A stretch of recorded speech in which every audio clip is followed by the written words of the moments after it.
Welcome everyone to today's hearing on the Southern Poverty Law Center. The chair now recognizes the gentleman from Texas, Mr. Nels, to lead us all in the pledge. Would you please stand and join us in the Pledge of Allegiance?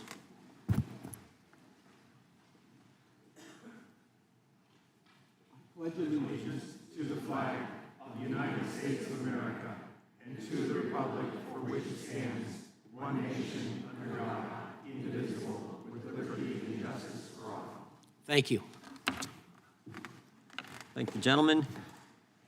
We'll start with opening statements. The chair now recognizes himself for an opening statement. It's always worse than we thought. The one thing we get wrong when we start these investigations, when we start this oversight, is it's always worse than we thought. We now have the superseding indictment from the Justice Department. It wasn't $3 million that they were paying these field sources. It was actually $4 million the Southern Poverty Law Center paid to field sources. And they didn't just pay them to foment the hate they told their donors they were fighting. They actually dated them. That's right. Southern Poverty Law Center employee was in a romantic relationship with field source number 9, a member of the Racist National Alliance. This SPLC employee, who was supposed to be dismantling hate groups with the Intelligence Project, was dating the field source that they were paying. And in fact, they had a joint bank account. Wow. And guess what the SPLC paid this individual? $1.2 million to, again, create and foment the hate they told their donors they were fighting. Now, it gets worse. An individual who led the National Socialist Party, a faction of the Aryan nations, reached out to SPLC. He wanted out. He wanted help in leaving this racist group. And what did the SPLC do? They said, no. Stay in the group. We'll pay you a monthly salary. We'll reimburse you for hosting rallies, purchasing racist materials. Of course, that was field source number 30. How about F37, field source 37? This person's the one who coordinated transportation and attended the 2017 rally in Charlottesville. The Southern Poverty Law Center paid him $300,000 to the guy who helped put together the event where a young lady was killed. F27, he was paid $350,000. What'd he do? He ran the Aryan Nations Motorcycle Club. F43, president of some crazy group, was previously convicted of cross-burning, but the SPLC thought he was worth $19,000 of their donors' money. Again, all told, $4 million to manufacture hate. We said this last hearing. I still remember Rahm Emanuel saying, I'm talking about Democrats, never let a crisis go to waste. The SPLC took it a step further. They created the crisis. They manufactured the crisis, and by so doing, they became the standard, the source for determining who is a hate group. They labeled Family Research Council a hate group. Moms for Liberty was labeled a hate group. Turning Point USA labeled a hate group. Alliance Defending Freedom, even though they argued multiple cases, won 16 cases in front of the Supreme Court, they were labeled a hate group, but never Jane's Revenge, never the group who vandalized crisis pregnancy centers, churches, in the aftermath of the Dobbs decision. They never got labeled. And the Biden Justice Department helped make them the standard. This is probably the part that bothers me, I think bothers most people the most. They help make the Southern Poverty the standard in evaluating who's a hate group, who isn't. Because they consulted with them, they had quarterly meetings. The Deputy Attorney General, Lisa Monaco, quarterly met with SPLC. They would give SPLC any information they had, the Justice Department, the FBI had, they give it to them first. They even used them to train prosecutors. And of course, we know what it resulted in. The now famous memorandum from the FBI field office in Richmond, Virginia, where the FBI said, if you're a pro-life Catholic, you're an extremist. And of course, who did they cite for that? You guessed it, the Southern Poverty Law Center. Southern Poverty Law Center became part of the weaponized Garland-Biden Justice Department. Now, here's what's interesting. The Biden DOJ knew all about this scam that they were running, They knew the SPLC was doing this, but they didn't pursue the case. They dropped the case. Because when you meet with them, when you consult with them, when you have them train your prosecutors, you're not going to prosecute them. Nope, you're not going to do it because it's too valuable politically. And here's the scary part. And I'm sure we'll have questions from Mr. Fair later on about this. Here's the scary part. It all worked. Field Source 37, the guy at the Charlottesville rally, helped plan that rally, coordinate transportation there, was paid to attend. After the event, again, after the event where a lady was killed, the Southern Poverty Law Center almost tripled their income. $51 million to $133 million after they were coordinating the hate that took place at that crazy rally. You run a scam, you become the standard, you don't get prosecuted, and you make a ton of money. They got $800 million assets, $700 million in an endowment. Such a deal. And they would have gotten away with it, but for the oversight of Congress, and more importantly, the work of the Justice Department. So God bless the Attorney General and the work him and his team are doing. And we look forward to hearing from our witnesses today and asking them questions. And with that, I would yield to the ranking member for an opening statement. Thank you very much, Mr. Chairman. Welcome to our witnesses. Created in 1971 and headquartered in Montgomery, Alabama. Created in 1971, headquartered in Montgomery, Alabama. The Southern Poverty Law Center is one of America's leading civil rights groups. It fights for voting rights throughout the South, economic justice, and criminal justice reform. Like every major civil rights group in our history, it's been subjected to serious white supremacist violence. Its leaders have been threatened and attacked since its founding, and SPLC headquarters were firebombed in 1983 by members of the Ku Klux Klan who were convicted of conspiracy in federal court. After this attack and escalating racial terror, the SPLC added to its work a focus on the Klan and neo-Nazi groups and other purveyors of hate, violence, and white supremacy. In 1988, the SPLC litigated against the Southern whites of the Ku Klux Klan, the Southern white knights of the Ku Klux Klan, and drove them into bankruptcy, winning $1 million damages verdict on behalf of more than 50 peaceful civil rights marchers in Forsyth County, Georgia, who had been savagely attacked and injured by the Klan. In 2019, it brought a $14 million judgment and won it against the neo-Nazi founder of the Daily Stormer for orchestrating an anti-Semitic troll storm harassment campaign consisting of more than 700 death threats and vile abuse against a Jewish woman and her family. The SPLC has defended the rights of anyone and everyone targeted for hate, violence, oppression, and murder. Today, it's under attack by the Trump administration and MAGA.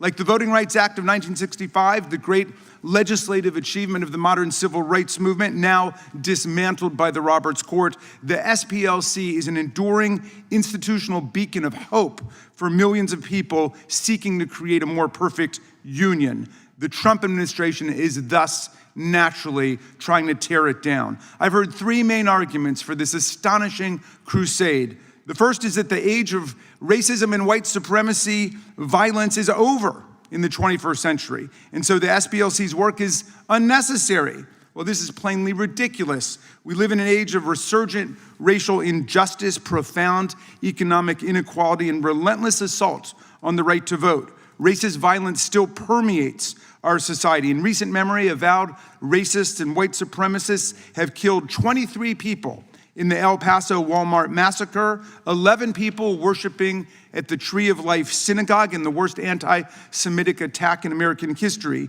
10 people who were killed shopping for groceries in the Buffalo supermarket massacre, 9 worshiping parishioners were gunned down at the Mother Emanuel Church massacre in Charleston, South Carolina, and 8 people were killed at the Atlanta spa shootings, to name just 5 examples out of thousands. In 2024 alone, the FBI recorded nearly 12,000 hate crime episodes in our country. Just a few weeks ago, 3 fathers died defending their mosque, and 140 children at worship services in San Diego against 2 fanatical white supremacist teenagers jacked up on white great replacement theory and far-right neo-Nazi ideology who took their own lives tragically after the attack. But here's the second argument they use. They say, well, even if there's all this violence that we're engulfed in, the Southern Poverty Law Center itself is responsible for the violence that we see around us. The basis for this outlandish claim is that for decades, at least since the 1990s, the SPLC has infiltrated and investigated the Klan, neo-Nazis, and other groups by paying informants who go undercover. The purpose of these operations is obviously to derail and prevent white supremacist hate crimes and actions, both the kinds of hate crimes and shooting sprees we see all around us, but even more massive terrorist attacks like the Oklahoma City Federal Building bombing, which took the lives of 168 Americans, many of them children, who were in a daycare center when the white nationalists unleashed their terrorism on the people of Oklahoma. In the course of their work to investigate the extreme right, the SPLC has worked closely with the FBI for decades and turned over to the Bureau voluminous information, tips and leads from their field sources for further investigation, criminal arrest, and prosecution. In 2017, the FBI listed the SPLC as one of its partners on its website, where it remained for 8 or 9 years before this administration. There's nothing new about that work, but now Todd Blanche and the Trump DOJ in Alabama have twisted and corrupted this proud history of cooperation with law enforcement to bring an 11-count criminal indictment against the SPLC, claiming that it was defrauding its own donors. This is amazing, given not only that the SPLC donors and supporters cherish and prize the group precisely for its ability to get information in this way to stop hate crimes, but also incredible because the FBI itself uses the exact same practices for its own investigative work, spending in the neighborhood of not $3 or $4 million on undercover informants, but more than $40 million a year on undercover informants. There's nothing illegal about that. SPLC donors are not claiming fraud. They were proud to support this program. Even the extremist groups themselves understood they were being infiltrated and were constantly looking for the traitors, the spies. Well, my friends, we know what a real fraud looks like. Consider a fraud called Trump University, a scam from top to bottom where 9,000 victims joined 3 different class action lawsuits to complain about the fact that they were cheated out of thousands of dollars for a university that existed in name only, without a real curriculum, without real professors, without an actual campus, or any way to keep their extravagant and seductive promises to their students. The thousands of outraged victims were not silent. They came forward to complain, and they won a $25 million settlement against Donald Trump and the purveyors of this fraud. One former instructor at Trump University said it, quote, preyed upon the elderly and uneducated to separate them from their money.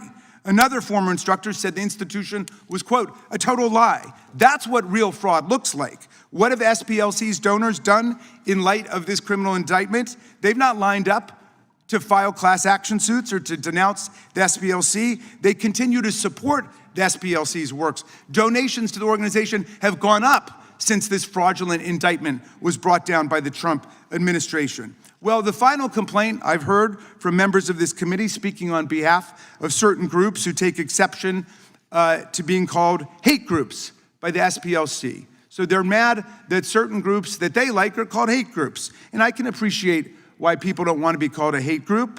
I don't like a lot of things that are said about me and the groups that I like. Stephen Miller said, the Democrat Party is not a political party, it's a domestic extremist organization.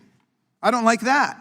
Kristi Noem called Alex Preddy and Renee Good, law-abiding citizens shot down by ICE, domestic terrorists. Donald Trump said that Democratic donors like George Soros and Reid Hoffman were funding a conspiracy for domestic terrorists. Look, under our First Amendment, love and hate exist in the eye of the beholder. Donald Trump has repeatedly said that January 6th was a day of love when our police officers were bathed in hugs and kisses from the Proud Boys and the insurrectionists. For most of us who lived through that violent insurrection, it wasn't a day of love, it was a day of hatred and sickening violence. But that's the great thing about the First Amendment. It's up to you. You can say whatever you want. If you don't like the fact that someone's called you a hate group, then you get up and then you rebut them, you denounce them. I've heard Chairman Jordan say it a dozen times in our hearings, and I agree with him. The proper response to speech you don't like is counter speech, not government prosecution, not government censorship. Counterpose honest speech to dishonest speech, the truth to the lies. Let the public figure it out. Whatever happened to I disagree with everything you say, but I will stand with my life for your right to say it. We need less vendetta and more Voltaire. All of this is a disgrace. When DOJ was founded in 1870, 156 years ago, it was to protect the newly freed African Americans against the Ku Klux Klan, which was rampaging violence throughout the South. Todd Blanche has capsized DOJ's commitment to the rights of all and disgraced the department. He has directed DOJ to savage the SPLC while he does everything in his power with the president to aid and abet the right-wing extremists who commit acts of violence against racial minorities. Just 2 weeks after becoming acting AG, he moved to vacate the criminal convictions of the leaders of the Proud Boys and Oath Keepers for seditious conspiracy. They were convicted and sentenced to jail for many, many years. Seditious conspiracy means working to overthrow the government of the United States. These were crimes so toxic that President Trump wouldn't even pardon them when he was pardoning en masse more than 1,600 other cop-beating, racist January 6 rioters and insurrectionists. These are the people that the DOJ now protects. And now, Todd Blanche wants to create a $1.776 billion taxpayer-funded slush fund to turn the January 6 foot soldiers into mega millionaires. And while Blanche was at it, he signed an outrageous super pardon to give not just Donald Trump, but his entire family and all their businesses complete and total immunity from any investigation, audit, lawsuit, or prosecution by any federal agency for any criminal or civil violation against the United States up until this point. And while systematically firing prosecutors and FBI agents who worked on the January 6 investigation, the largest criminal probe in American history, Trump and Blanche are putting January 6 rioters, violent extremists, and their closest allies in key positions throughout the DOJ, like Jared Wise, who urged rioters to kill police officers on January 6, like Ed Martin, who defended violent cop beaters, both as a defense attorney and a federal prosecutor. He's been given free rein now as DOJ's pardon attorney, despite his long history of consorting with neo-Nazis. Donald Trump nominated Paul Ingrassia, 3 years out of law school, to run the ethics watchdog Office of the Special Counsel, and stood by him after it was revealed that he admitted to having, quote, a bit of a Nazi streak in him. And he wrote that the Martin Luther King holiday should be tossed into the seventh circle of hell. The Department of Defense hired Elias Irizarry, an unqualified, inexperienced 24-year-old Trump loyalist and convicted J6 rioter who was pardoned by the president to work on irregular warfare and counterterrorism, and so on.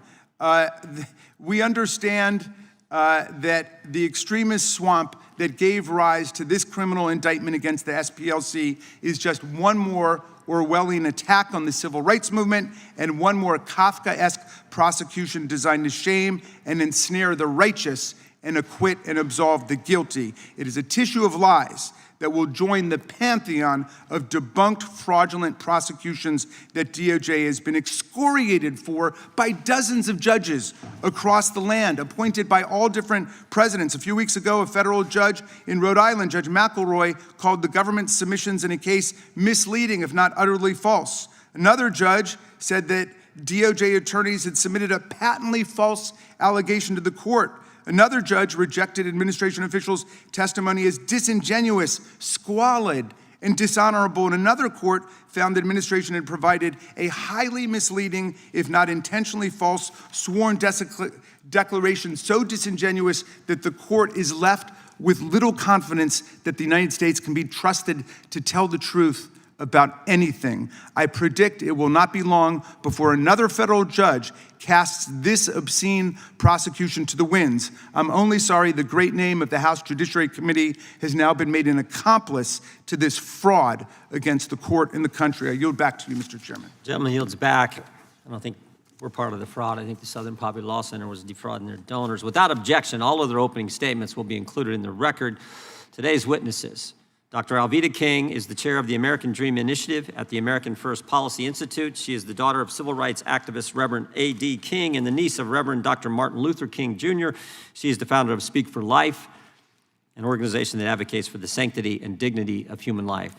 Mr. Bryan is the interim CEO and president of the Southern Poverty Law Center. He previously served as the chairman of SPLC's board of directors. Mr. Ryan Bangert is the senior vice president for strategic initiatives and special counsel to the president at the Alliance Defending Freedom. He previously served in the office of the Texas Attorney General and was a litigation partner at Baker Botts LLP.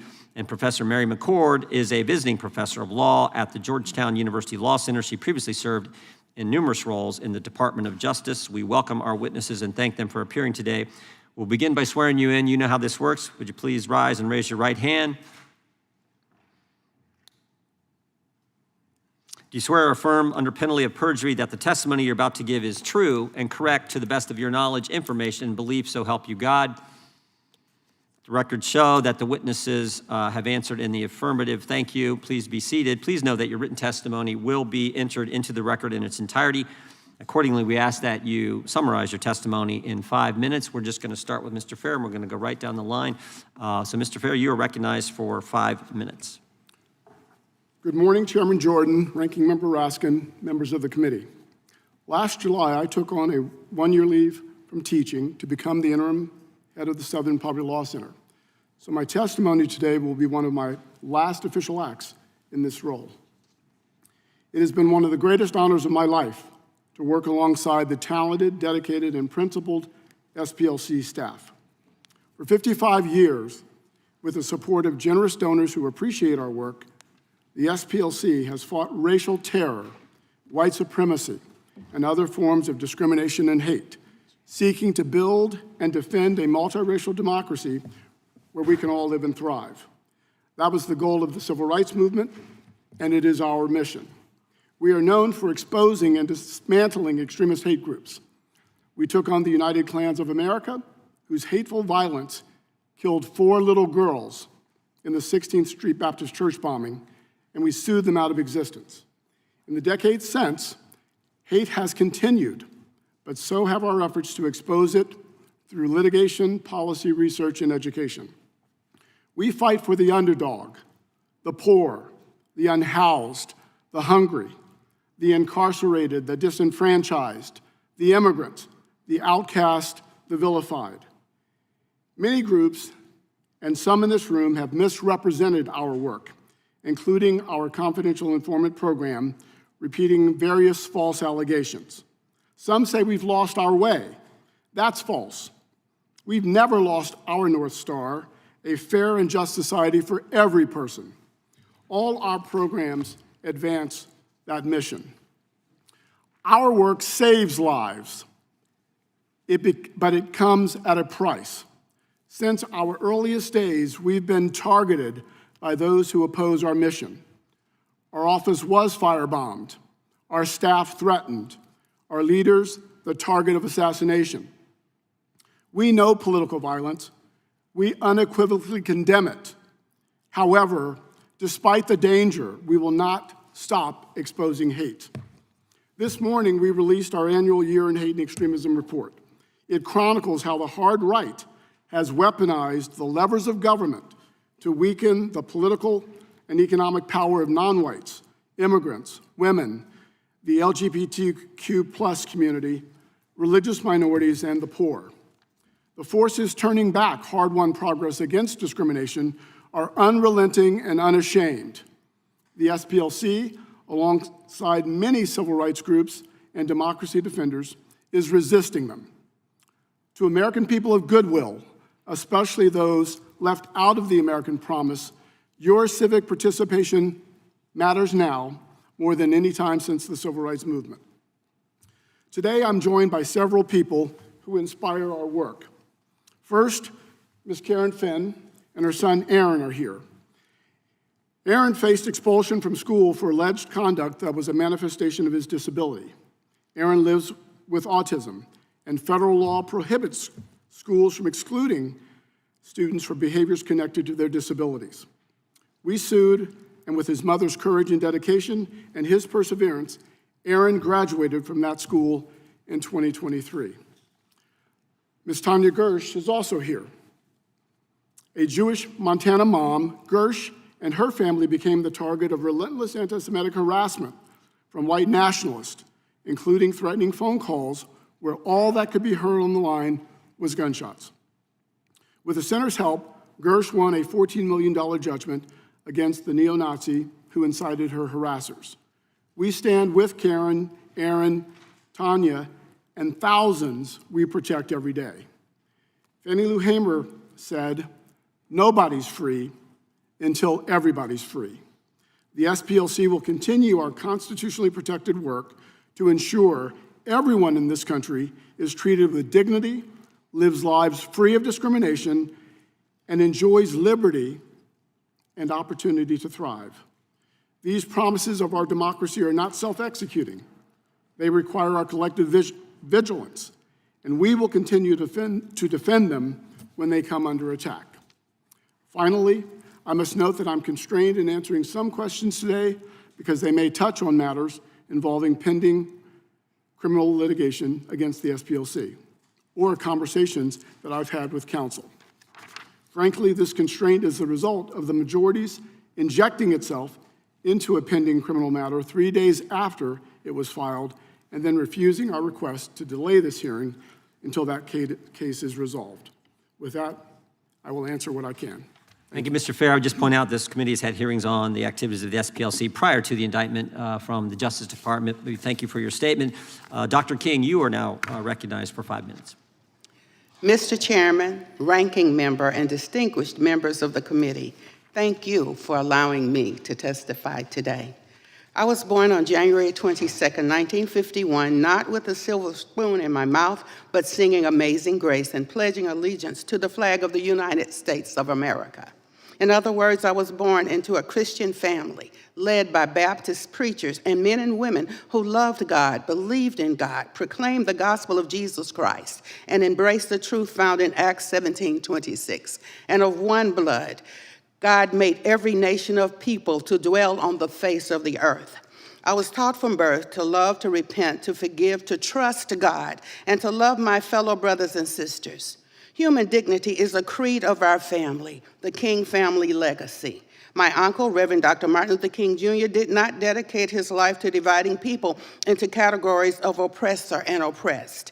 He dedicated his life to bringing people together under the truth that every person bears the image of God. I come before you today not in anger, but in deep concern. I'm not sure anyone can fully grasp the emotions of a young girl who grew up in a family that sacrificed so much for justice and reconciliation, only to spend much of her adult life being watched, shadowed, criticized, and even threatened because she believes in God, in Jesus Christ, in the sanctity of life, and in the American dream. My family legacy reflects the very truth that America is strongest when we recognize our common humanity. My grandmother's family came from the west coast of Africa. My grandfather's family came from Ireland. My mother's family included Cherokee roots. I have spent my entire life living the reality that America is not a collection of competing tribes. America is one people under God. That is why I am troubled by the conduct and messaging of organizations that claim to fight hatred while profiteering from division. Recent allegations reportedly contained in a federal superseding indictment raise serious questions about the Southern Poverty Law Center's activities. Individuals associated with organizations the SPLC itself labeled as extremists or hate groups allegedly received substantial payments over many years. The indictment shares of payments totaling hundreds of thousands and in some cases more than $1 million to sources connected to white supremacist, neo-Nazi, and Ku Klux Klan organizations. Those allegations deserve careful examination. They reveal a troubling contradiction. Americans who faithfully donate their hard-earned money, many of them senior citizens like me, who sincerely want to combat racism and hatred, deserve transparency and accountability about how those funds are being used. America does not need more manufactured racial tension. We do need more labels with the sole do not need more labels with the sole intention to drive us apart. We do not need more lists that place citizens under suspicion because they hold sincere beliefs about faith, family, life, or public policy. I know myself about being labeled. Let me be clear. I reject racism. I reject hatred. I reject white supremacy. I reject any ideology that seeks to elevate one group of people above another. But I also reject the notion that Americans who hold traditional Christian beliefs should be treated as threats or terrorists simply because we disagree with a prevailing political thought. Today, I still have a dream. I dream that one day we will move beyond black power and white power and embrace God's power and human dignity. I dream that Americans will one day see each other not as enemies, but as neighbors. I dream that we will hear each other, see each other, and recognize that every human life has value from the womb to the tomb and beyond. We are, as Scripture teaches, as science testified, one blood, one human race. And if we remember that truth, we can build a future worthy of the sacrifices made by those who came before us.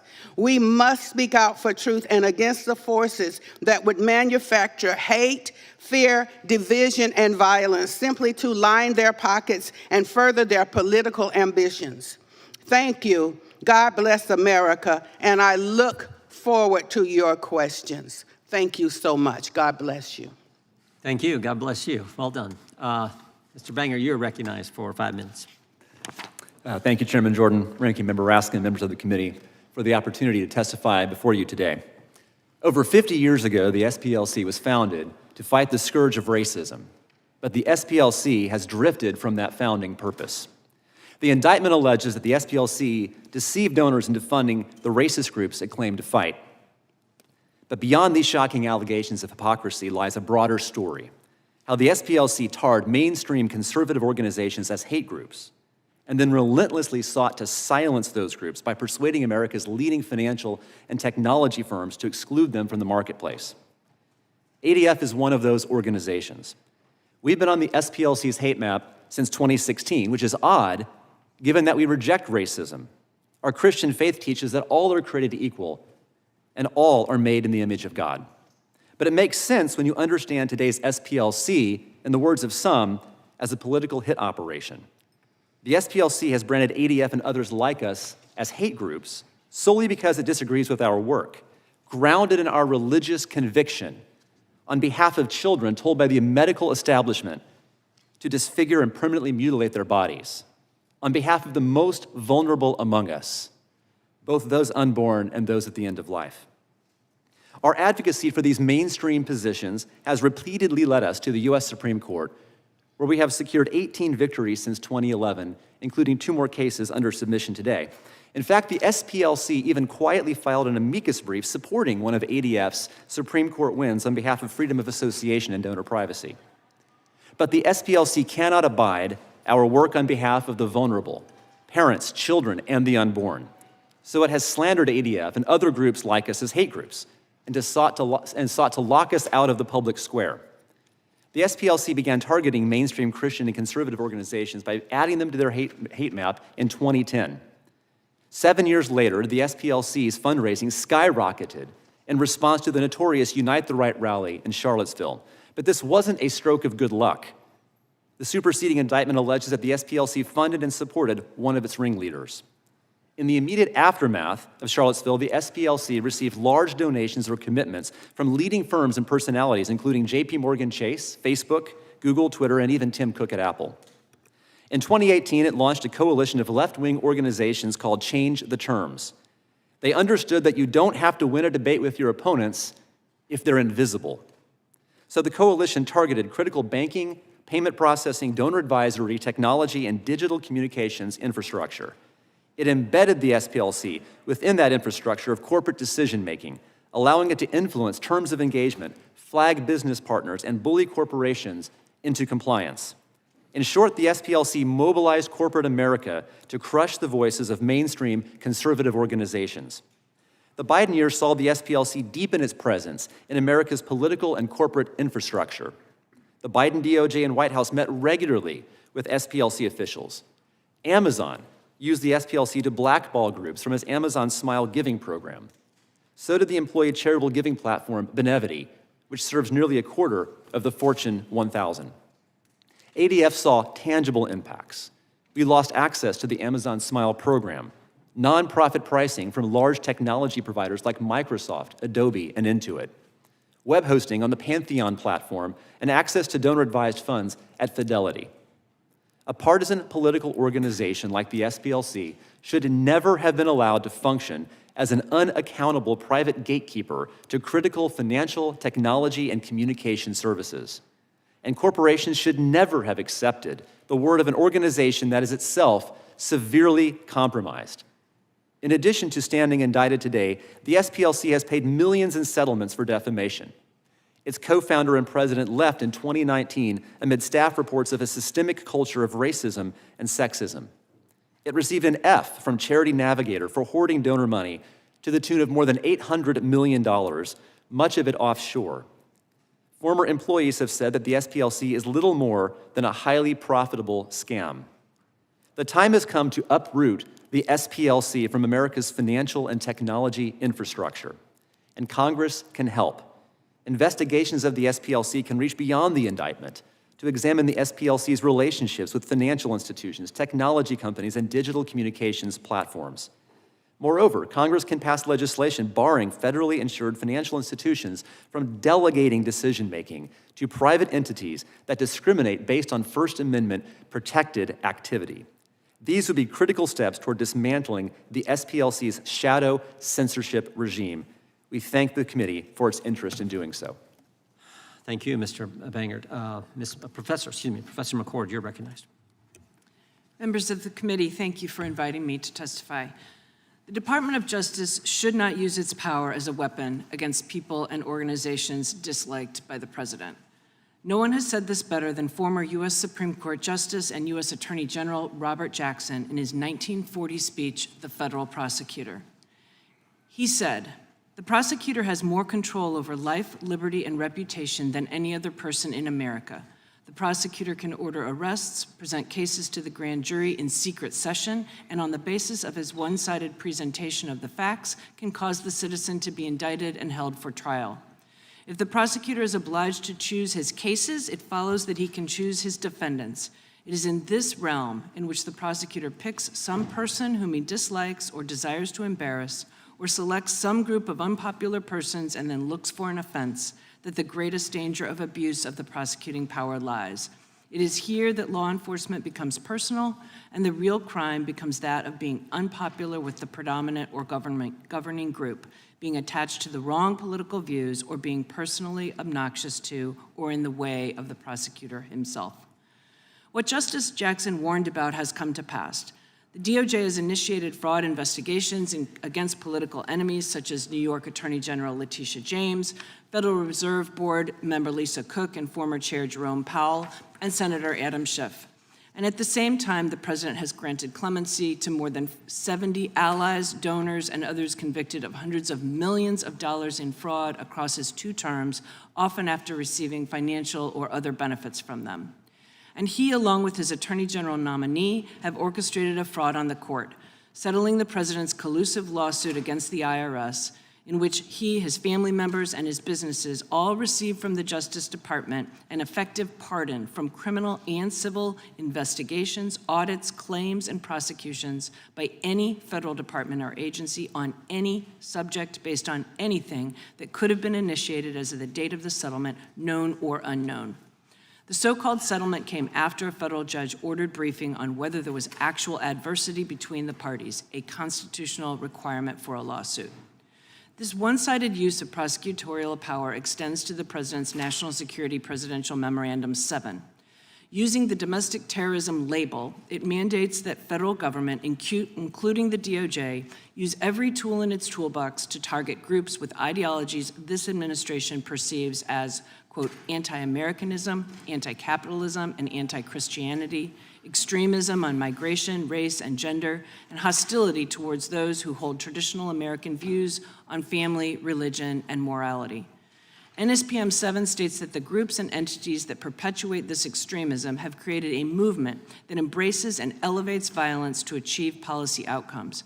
It relies for support on the murder of Charlie Kirk, assassination attempts against the president and Justice Brett Kavanaugh, and the so-called riots in protest of ICE activity.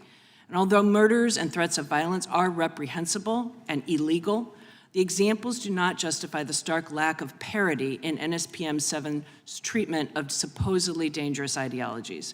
There is no mention in NSPM 7 of the politically motivated murders of Minnesota Democratic legislator Melissa Hortman and her husband, or the mass shootings committed in Buffalo, New York, El Paso, Texas, and Pittsburgh, Pennsylvania by white supremacists who justified their violence based on the Great Replacement theory. The one-sided memorandum not only lacks legitimacy, it raises the stakes for organizations that hold views the administration dislikes. It has the strong potential to lead to the discriminatory targeting of organizations based on the exercise of First Amendment rights. Within months of then Attorney General Pam Bondi's December 2025 memo reminding prosecutors of the many federal criminal provisions that might be used in implementing NSPM 7, the SPLC was indicted. SPLC has for decades spoken out against racial violence, sued to protect civil rights and dismantle hate groups, and worked cooperatively with law enforcement. Commenting on the charges, the president called SPLC one of the greatest political scams in American history. I'm not here to discuss the substance of the charges against SPLC, which is being ably defended in court, but the targeting of the organization harkens the very danger Justice Jackson warned about, that law enforcement becomes personal and the real crime becomes that of being unpopular with the predominant or governing group, being attached to the wrong political views, or being personally obnoxious to or in the way of the prosecutor himself. Thank you. Thank you, Professor. We will now move to 5-minute questions. The chair recognizes the gentleman from California, Mr. Rice. Thank you, Mr. Chairman. And Professor McCord, I congratulate you on your ad hominem attacks on the president, and you're deflecting any part of answers as to the nature of this hearing. Your absence of that shows a great deal about how you have no answers for our questions, but you have answers for your own party persuasion. Mr. Bangert, I apologize in advance. I'm going to focus a little bit over here, but it's not because your organization hasn't been the subject of the attacks by Mr. Fair's organization for what is now a decade and a half. Dr. King, I'll start with you. You wear a cross here today. You spoke of God and Jesus Christ, your deep faith, and the conviction that comes with that faith as to how a just government and a people should act. Is that a fair statement of who you are? The statement of who I am is just a 75-year-old woman who has experienced so much. I have been personally flagged by SPLC, and I have been on a domestic terrorist list, interestingly enough, for much of my life. Well, Dr. King, that's the nature of the question. Is that because of who you are, because of your faith, because you have championed the teachings of your father and your uncle? Yesterday, I led a small trip into the Capitol where the rotunda has virtually only presidents of the United States other than Dr. King. Is it in fact his teachings and the teachings of people like that that you follow that has caused you to be so labeled? I believe that these attacks against me and others are not because only of my faith, certainly because of my faith, absolutely. My uncle, Reverend Dr. Martin Luther King Jr. once said that the law may not make you love me, but it can keep you from killing me. And so Sadly, I sadly, believe it that did many not. of us are persecuted because of our faith and our beliefs. I think it's a little unfair because I say life from the womb to the tomb and beyond, that I'm on a domestic terrorist list. I think that's unfair. Well, you join a group of faithful people, as Mr. Bangert mentioned, tend to be what we'd call center-right leading. You knew Charlie Kirk and his work, didn't you? I did know Charlie Kirk. And his work, like your work, was about love, people getting along, but it was also about teaching of the benefits of faith, wasn't it? I was able to make some peace with Charlie before he was killed because he said some bad things about my uncle. I didn't like it. I was upset, and I said, Charlie, but one of the last things Charlie said to an African-American young man, he says, our DNA makes us the same, not the skin. Charlie actually said that, and he publicly apologized at a meeting where I was. So Charlie was not an angel. I'm definitely not an angel. President Trump, Biden, Obama. Angels, please raise your hand right now. If you're out there, I need to meet you. However, it's misguided compassion that brings us here today. It is misguided compassion that puts me on a domestic terrorist list.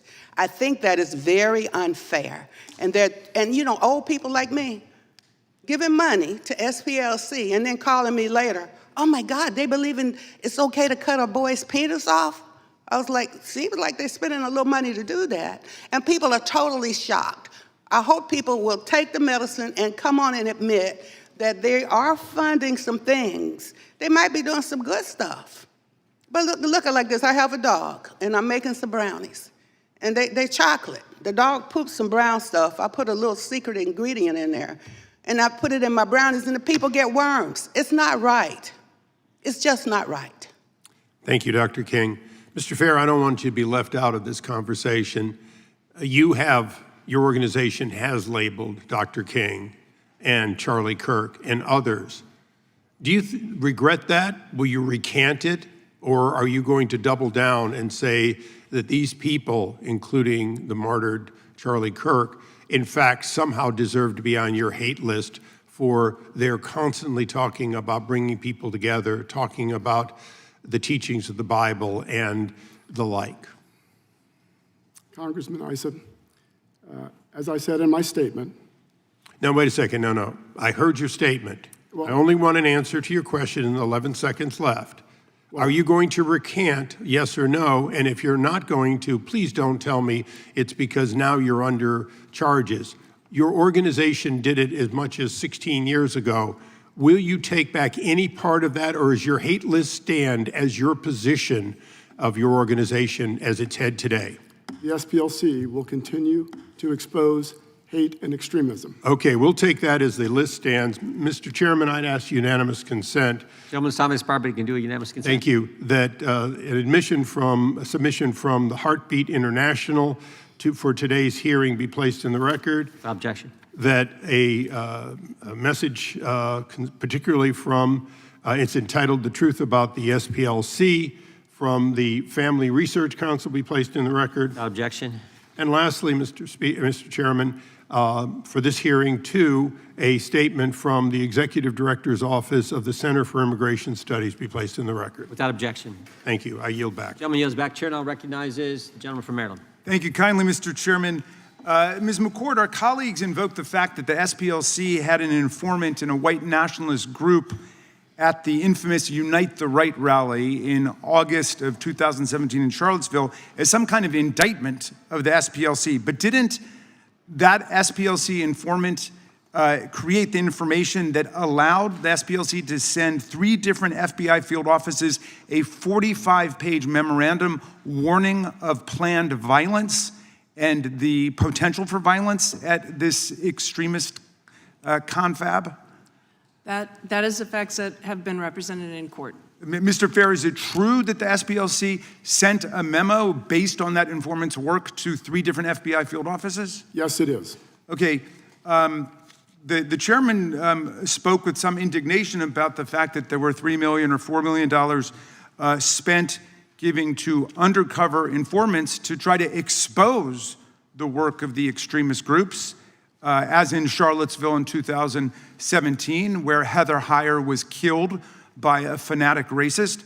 I'm just curious how the members of the panel feel about this proposed $1.776 billion political slush fund set up for the Proud Boys, the Oath Keepers, and other convicted criminals and rioters from January 6th. Do you think that that fund should be shut down and any other similar fund, Mr. Fair? Yeah, Yes or no? Yes, I do. Dr. King, do you agree that that should be shut down? I will not speak on whether that particular fund should be Or shut any down. such fund, I think some of these slush funds that SPLC is using. Okay, but my question is about the one proposed by Todd Blanche. It's a yes or no? I will not answer on it. Okay. I think Mr. they Bangert, need to stop do you killing think- the babies and cutting the penises off. And so any slush Okay, fund is I have limited time. We can money get, in that is the problem. Mr. Bangert, do you believe that the $1.776 billion political slush fund should be shut down and any similar fund? I think that's a question for Congress to answer. Okay, and Professor McCord, what do you think? Should that political slush fund be shut down? Yes, it should. And any similar slush fund? Yes, it should. Okay. So the conceit of the prosecution, this whole hearing, the whole attack on the SPLC is that there's some contradiction between fighting against extremist hate and racism for decades and then sending people undercover as informants to find out what these groups are doing. Do you agree that there's a contradiction, Professor McCord? I agree that it is a very useful law enforcement tool to use informants and cooperators to learn more, not just about hate groups and potential domestic violent extremism, but also as a tool to dismantle drug trafficking groups and human trafficking groups. So if the FBI sent someone undercover to expose a mafia organization, narco traffickers, international human traffickers, that wouldn't mean that the FBI is supporting those groups, would it? That's correct. Okay. As a matter of law, and as a matter of fact, can you have a criminal fraud if there are no victims of the fraud? To have a criminal fraud, you have to have made statements and fraudulently to induce some activity. And if it did not induce some sort of activity, like a gift or donation, then there is no fraud. Well, what I don't understand is that suddenly, out of the blue, there's a claim that the Southern Poverty Law Center is engaged in fraud because it's been extremely effective. I wish it had been even more effective, for example, in stopping the Oklahoma City bombing, where nearly 200 people were killed in an act of fanatical white nationalism. But it's been quite effective. I don't know of any group that's been more effective, other than potentially the FBI itself, in stopping extremist white violence. Well, do you believe that it is an act of fraud when the donors to the group understand perfectly well that people are being sent undercover to try to get information on what these groups are doing? If donors were not defrauded, and no donors have come forward, to my knowledge, suggesting that they were unaware of what the SPLC was doing, that program has been known for a long time, and so that creates a problem. I mean, it just seems to me amazing to be alleging a fraud when there are no victims. When I just looked up the Trump University case, there were hundreds and hundreds of people coming forward screaming to high heaven about how they'd been ripped off and exploited by this fake university, and they won $25 million. So do you pay the same people to do the bomb and then go and comfort the people from being bombed? You pay the same people to do both jobs? That's kind of fraud to me. That's weird and chaotic and confusing. Well, Dr. King, I don't think there's any allegation that anybody who was working with the Southern Poverty Law Center bombed anyone. Do you have information to that effect? I don't personally, but outside agitators did bomb our house in '63 and then ran back and took off the Ku Klux Klan sheets and put on police things and ran up in the yard. Well, and that's it was a the same statement. people. It was crazy. I'm with you, and that's a statement about the racism of that police force working with the Ku Klux Hey, Klan. y'all pay both of them to do the double jobs. SPLC does. Really, you hire them to do the bombing, then you you're hire them asserting to a lot fix of the things bombing. That's weird. Dr. King, you're asserting a lot of things under oath, and you haven't brought the evidence with you. So I think I'll you get can- some for you. Okay, please, bring us the evidence, and I'll yield back to you, Mr. Chairman. I'll get Gentleman yields some for you. back. Mr. Fair, did the Southern Poverty Law Center use donor money to have field sources attend extremist rallies across the country? Mr. Chairman, It's a simple question. Did you use your donor money for that purpose? used donor money It's a yes or no. paid confidential informants to infiltrate extremist organizations. Did the Southern Poverty Law Center use donor dollars to have field sources host extremist rallies throughout the country? Not to my knowledge. That's not what the indictment says. Did the Southern Poverty Law Center use donor dollars to have field sources grow existing chapters of extremist groups? Mr. Chairman, as I It's a said simple earlier, question, Mr. Fair. Did you use donor money for the purpose I just read? I'm reading straight from the superseding indictment. and Mr. Chairman, the indictment will be managed and responded to by counsel in the criminal case that's Well, you just pending. answered a question from Mr. Raskin concerning the indictment. He asked you, did field sources send information to the FBI that help with things? You answered that question. That's a asking- matter of public knowledge. That's in our Mr. Chairman. public filing. Did the Southern Poverty Chairman. Law Center use donor money to have field sources create new chapters of extremist groups? Again, Mr. Chairman, Did the Southern Poverty Law Center use donor money to recruit new individuals into those extremist groups?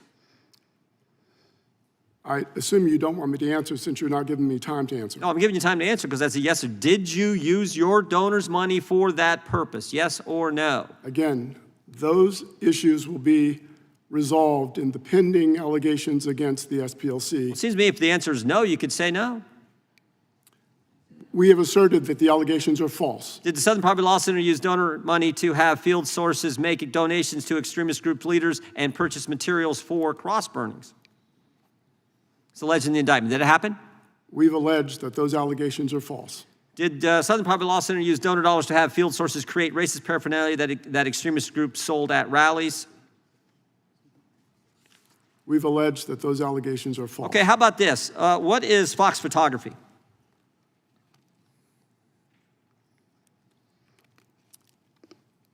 Mr. Chairman, what I've learned about Fox photography, I've learned from counsel in conversations with counsel, How about Northwest Technologies?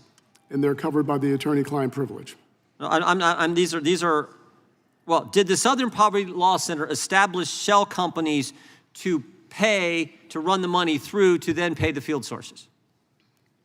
Again, all of the allegations that you are referring to, Chairman Jordan, will be Well, how about this? responded to by our counsel in the Middle District of Alabama. Did you pay the field sources directly, or did you pay them through an intermediary? Mr.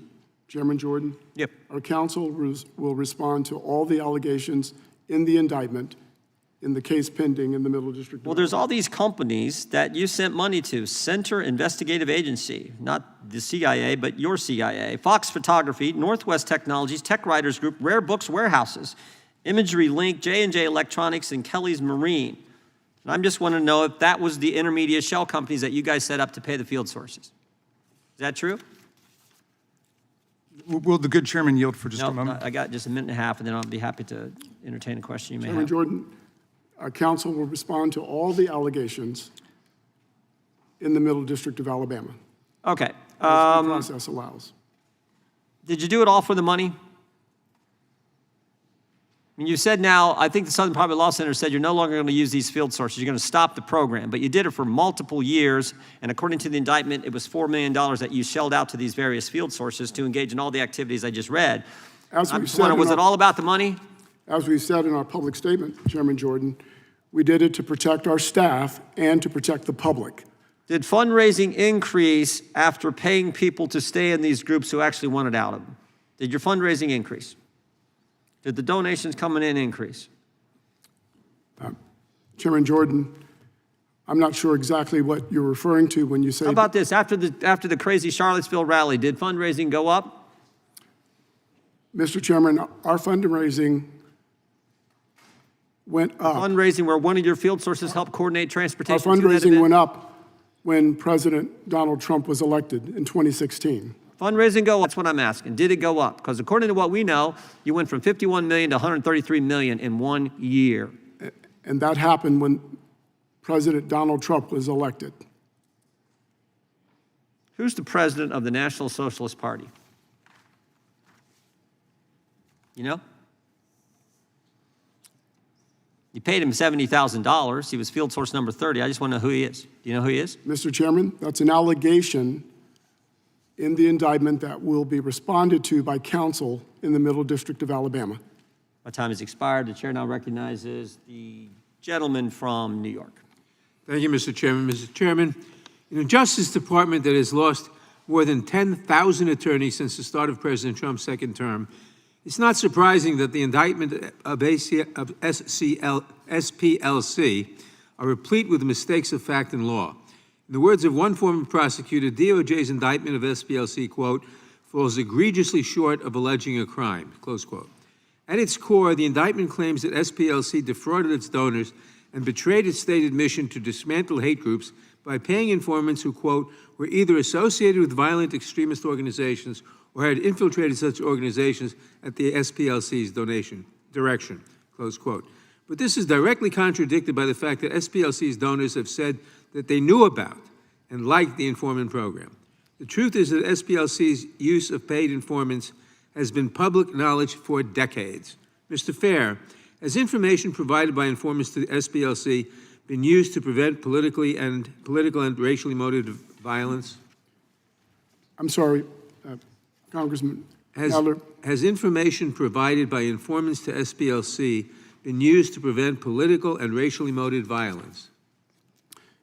Yes, Congressman Nadler. We shared information that we learned through our confidential informant program with local, state, and federal law enforcement to prevent racial violence against the public at large and to protect our staff. Thank you. SPLC proactively shared information obtained from its informants with law enforcement agencies in order to prevent the activities of extremist groups, in other words.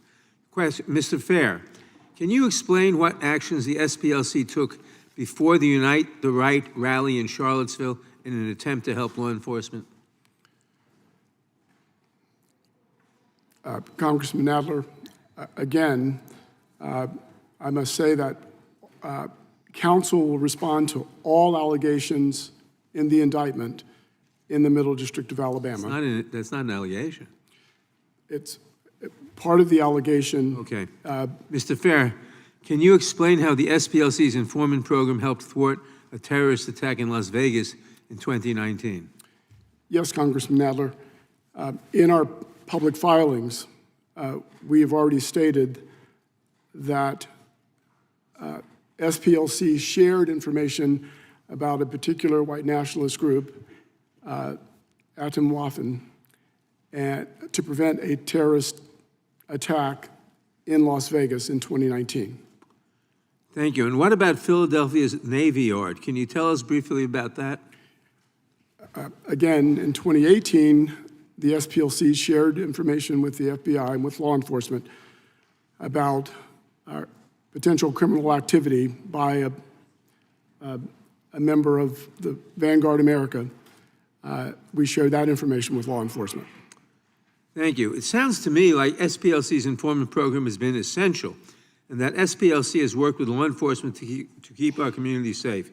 And yet, shortly after the indictment was announced, Acting Attorney General Todd Blanche falsely claimed on Fox News that the DOJ had, quote, no information, unquote, that suggests that SPLC shared information collected through its informant program with federal law enforcement. This was obviously a lie. In fact, DOJ was forced to walk back Blanche's false claim after SPLC filed a motion to address the government's, quote, materially false statements. Ms. McCord, the Acting Attorney General, the chief law enforcement official in this country, made a patently false statement publicly about a material fact in an ongoing prosecution. Can you explain why a false statement made by an acting attorney general directly related to an ongoing prosecution would be concerning? Well, this is something, first of all, given that Mr. Blanche has now rescinded that statement, it begs the question of whether he knew what he said was false at the time. And if he did, it's a terrible thing to try to prejudice the American public against the SPLC in these criminal charges by making a statement like that, which is really core to the indictment, whether they were sharing information with law enforcement. Thank you. DOJ's case against SPLC, much like the investigations into James Comey, Letitia James, Jerome Powell, Lisa Cook, and so many others is yet another example of the Trump administration's total weaponization of the Department of Justice. And this committee's hearing today is an example of slander against one of the greatest civil rights organizations we've had. I yield back. Gentleman yields back. The gentleman from Texas is recognized. Thank the chairman and thank the witnesses. I'd like to observe Mr. Bangert. We both served in the Office of the Attorney General of the state of Texas. I want to thank you for your service there. Mr. Fair, in 2012, the Family Research Council was attacked and the guard in the front of the building was shot. The head of the Family Research Council, Tony Perkins, made quite note at the time of Southern Poverty Law Center's involvement in that, in putting Family Research Council on their so-called hate map. Has the SPLC ever acknowledged that its designation contributed to that attack? Congressman Roy, Yes or no? I can't answer that question with a yes or no. You asked me if I Did they retract, correct, or reconsider the listing of the Family Research Council on its hate map? The Family Research Council is listed on our hate map because it meets the criteria. To this day, you continue to keep the Family Research Council on its hate map. Is that true? The Family Research Council remains on the hate map because it meets the criteria that we use for Which criteria? The Family Research Council is an anti-LGBTQ. Okay, so on your website, you used to have language on there defending your position on the Family Research Council, and you had language saying that other groups, like Focus on the Family, are not included, and you use that as your defense. Well, that language is now gone, and Focus on the Family is now noted as a hate group. Mr. Roy. Can you explain that? Congressman Roy, we take no pleasure in listing any group, and we wish the list was empty. But we have the constitutional right to express our opinion. How many leftist anti-Jewish groups do you have listed on your website? Name them. Anyone listening to this can go to our website and see our year in hate and extremism report was released this morning. How many extremist Islamic groups do you have of the 1,500 or so organizations you have on your hate map? Again, anyone can go to our website. My office has been looking over it and can't really find one. Again, it is the SPLC's. You think SPLC could provide us a list of the Islamic-oriented groups that you have on your hate map? Mr. Roy, we don't target any group because of its religion. Really? I want to be clear about that. Really? Yes, that's exactly right. We target no group because of its religion. We target groups because they express statements and engage in activities that demean and vilify. So you brought up LGBTQ groups a second Mr. ago. Roy. So you brought up LGBT groups a minute ago. So you think there's a bunch of Islamic groups that are pro-LGBTQ? Is that the position of the SPLC? I just want to make sure the record is reflecting that. Mr. Roy, as I said, we target no group or label no group because of its religion. We target groups and label groups because of what they say about others. And we have a constitutional right to do that, and we will continue to do that. How long did it take for you to criticize the attacks on October 7th?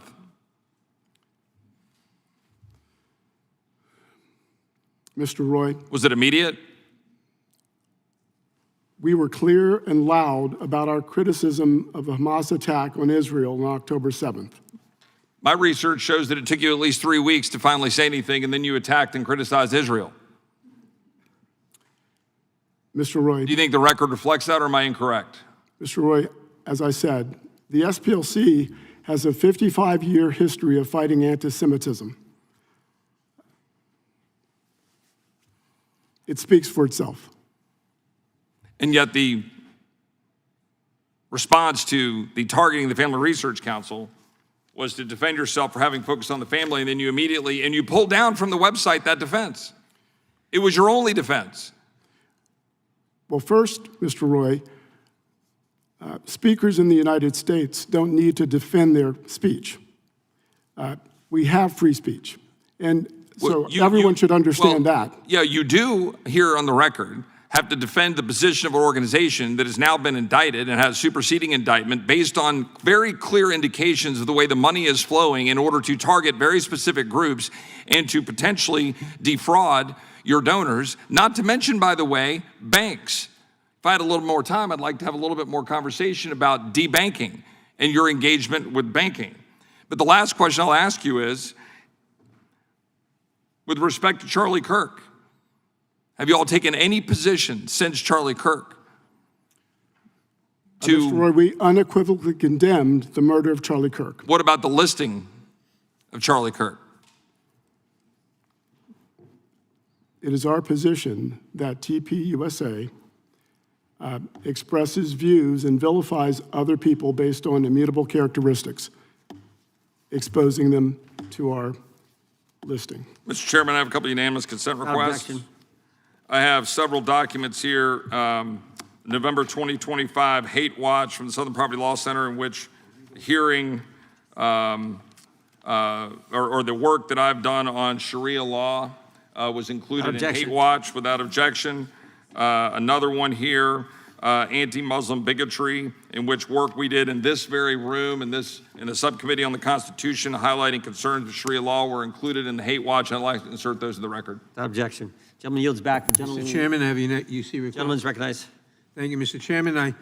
I move to enter into the record a letter from the Jewish Council of Public Affairs. Without and objection. dozens of rabbis praising the role of the SPLC in opposing anti-Semitism. Without objection. Chair now recognizes the gentlelady from California. So during a September 2020 presidential debate, when he was asked to condemn white supremacists and tell their militia groups to stand down, Donald Trump told the Proud Boys to, quote, stand back and stand by. That was a message that elated white supremacists online. Months later, President Trump had lost the election and spent months spreading the big lie about widespread fraud, and the Proud Boys were no longer standing by. On January 6th, they were on the ellipse. They were in the streets, and as we all know, we were here, they made it into our Capitol. Now, as a member of the January 6th Select Committee, I saw firsthand how organized extremist groups help transform political grievances into coordinated action, hate, and then violence. Before January 6th, the Southern Poverty Law Center spent years warning about organizations like the Proud Boys, the Oath Keepers, and other extremist movements. Professor McCord, can you explain what SPLC must have seen in those groups that caused them to raise concerns about them long before their attack on the Capitol? Yes, Congressmember. Like other research organizations that study the groups with ideologies that espouse things like white supremacism and the Great Replacement theory, and tend to, in some cases, not all cases, but advocate for violence on behalf of those ideologies and in furtherance of those ideologies. These are things that lead SPLC, as other research organizations do, to give warnings about violence that may be coming. And certainly before January 6th, the red flags and the warning signs were there and were communicated by SPLC as well as other organizations. How did the prosecution of anti-government actors who participated in the storming of the Capitol on January 6th affect groups like Oath Keepers and the activities of anti-government militias? And what happened after the Trump administration issued its pardons to January 6th insurrection participants? And did the pardons of the January 6th insurrectionists help or hurt the fight against white supremacist violence and extremism in this country? 3 questions for you, Professor McCord.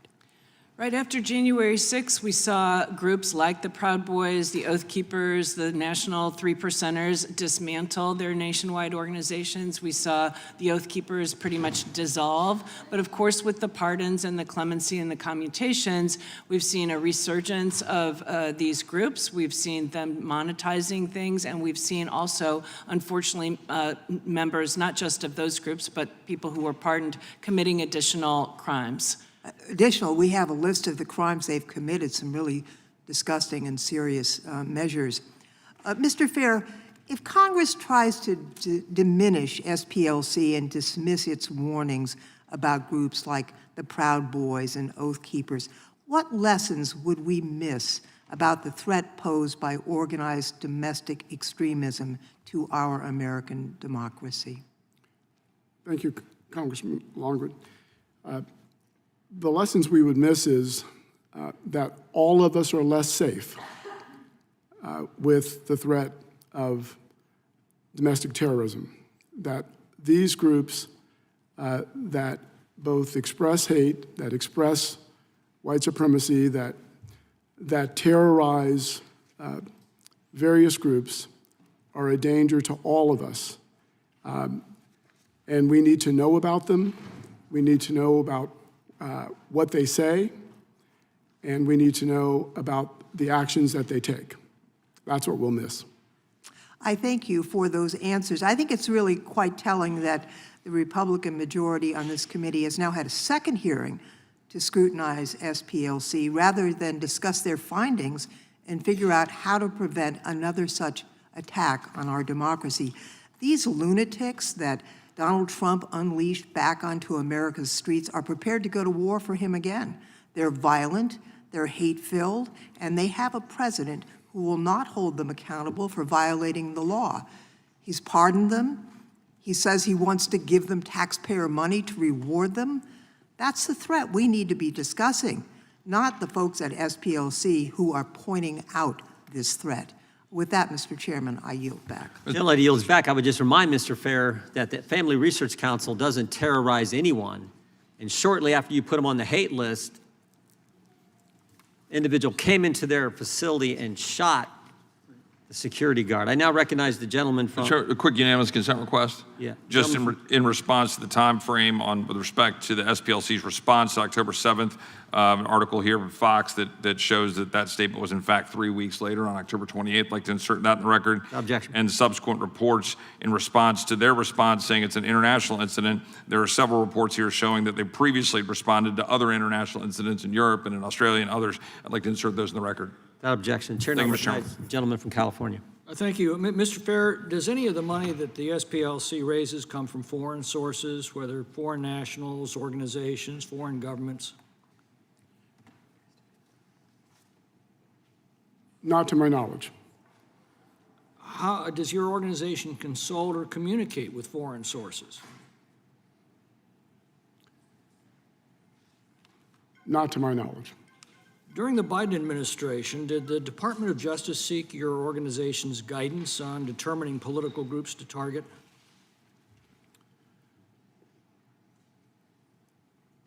The SPLC, over its 55-year history, has met with members of every administration since its founding. The answer is yes?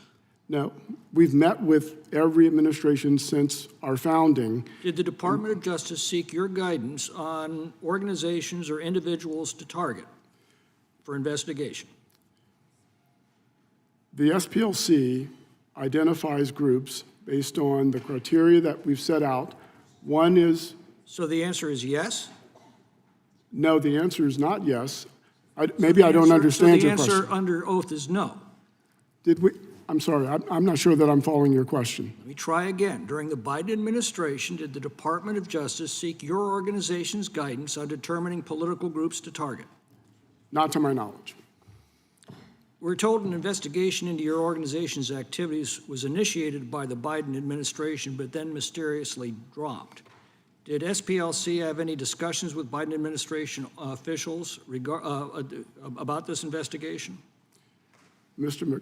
McClintock, Congressman McClintock, it's my understanding that the initial investigation was opened during the Trump administration. It continued into the Biden administration. And did SPLC have any discussions with the Biden administration regarding that investigation? not to my knowledge. Did SPLC suggest political groups like Turning Point USA, traditional Catholic groups, Family Research Council for investigation by the Department of Justice? Congressman McClintock, again, as I said, we identify groups based on the statements that they make, the activities that they engage in. Those are the criteria that we use, and we do it. Did you suggest that these groups be investigated by the Department of Justice? Not to my knowledge. And you had no conversations with Justice Department officials regarding these matters? Which matters? The targeting of Turning Point USA, Catholic groups, Family Research Council, By, for investigation by the Department of Justice. not to my knowledge. Did the SPLC arrange for the break-in and theft of documents from an extremist group? Congressman McClintock, I believe that is an allegation in the indictment that will be discussed and responded to in the Middle District of Alabama in the criminal case pending. Well, it's my understanding the charges are wire fraud, bank fraud, false statements, and conspiracy to commit money laundering. How does that deal with the break-in? All of the allegations in the indictment involving the confidential informant program are connected to the wire fraud, the bank fraud, and the conspiracy claims. You said that your activities are constitutionally protected. Does the SPLC assert the right to file false statements with banks as a constitutionally protected right? The SPLC has not filed false statements or false claims. I didn't ask that. You said these are constitutionally protected. Is that a constitutionally protected? When I was speaking to Congressman Roy, I was speaking about our right to express our opinions about the various groups that we identify on our list. That is a constitutionally protected First Amendment right. You're asking something else, I believe, and my response is that all of the allegations that are raised in the indictment will be responded to in the Middle District of Alabama in our filings and pleadings. Okay, well, explain to me the reasoning behind targeting groups like Turning Point USA, the Family Research Council, traditional Catholic groups as hate groups, but not groups like Antifa, Jane's Revenge, Youth Liberation Front? We list groups that demonize or vilify people based on immutable characteristics or that express anti-government conspiracy Do you theories. believe that Antifa and Jane's Revenge and Youth Liberation Front have committed violent acts? Congressman McClintock, it's my understanding that the FBI has said Antifa is an ideology, not a group. So a group, if it's not a group, it wouldn't be identified on our list. So you don't recognize it as a group? I'm sorry? You don't recognize it as a group? Mr. Chairman, the time's up here. Time of the gentleman has expired. For unanimous consent. Thank you, Mr. Chairman. I ask unanimous consent to introduce the SPLC's hate map, which lists a half a dozen different chapters of the Nation of Islam as anti-Semitic hate groups. Without objection, the chair now recognizes, and I should have mentioned this earlier, I apologize. If you need a break, just let us know. We'll be happy to give you a break. We understand, because it's going to, as you know, going to go on for a while here. And I think it's the gentleman from Tennessee, Mr. Cohen. Thank you, Mr. Chair. Mr. Fair, why was the Southern Poverty Law Center called the Southern Poverty Law Center? We were founded to defend the poor, to assist the poor, to resist racial terror against poor people across the South. So anti-poverty work has been in our DNA. We continue to do work on behalf of the unhoused, the hungry, the poor.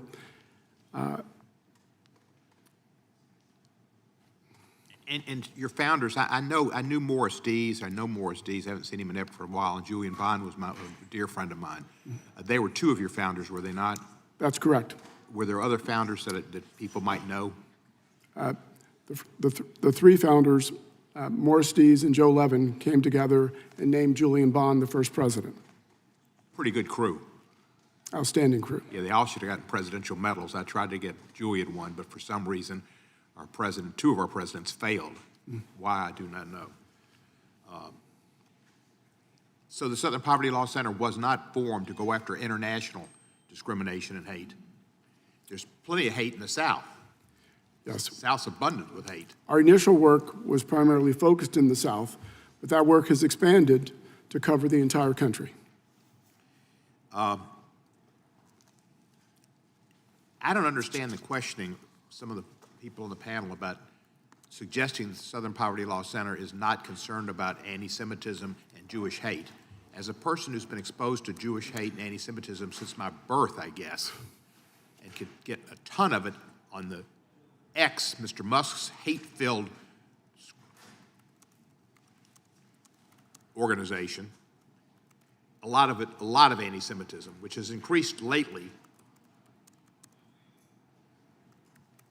Why would they be asking such questions? You go after anti-Semitism, do you not? Absolutely.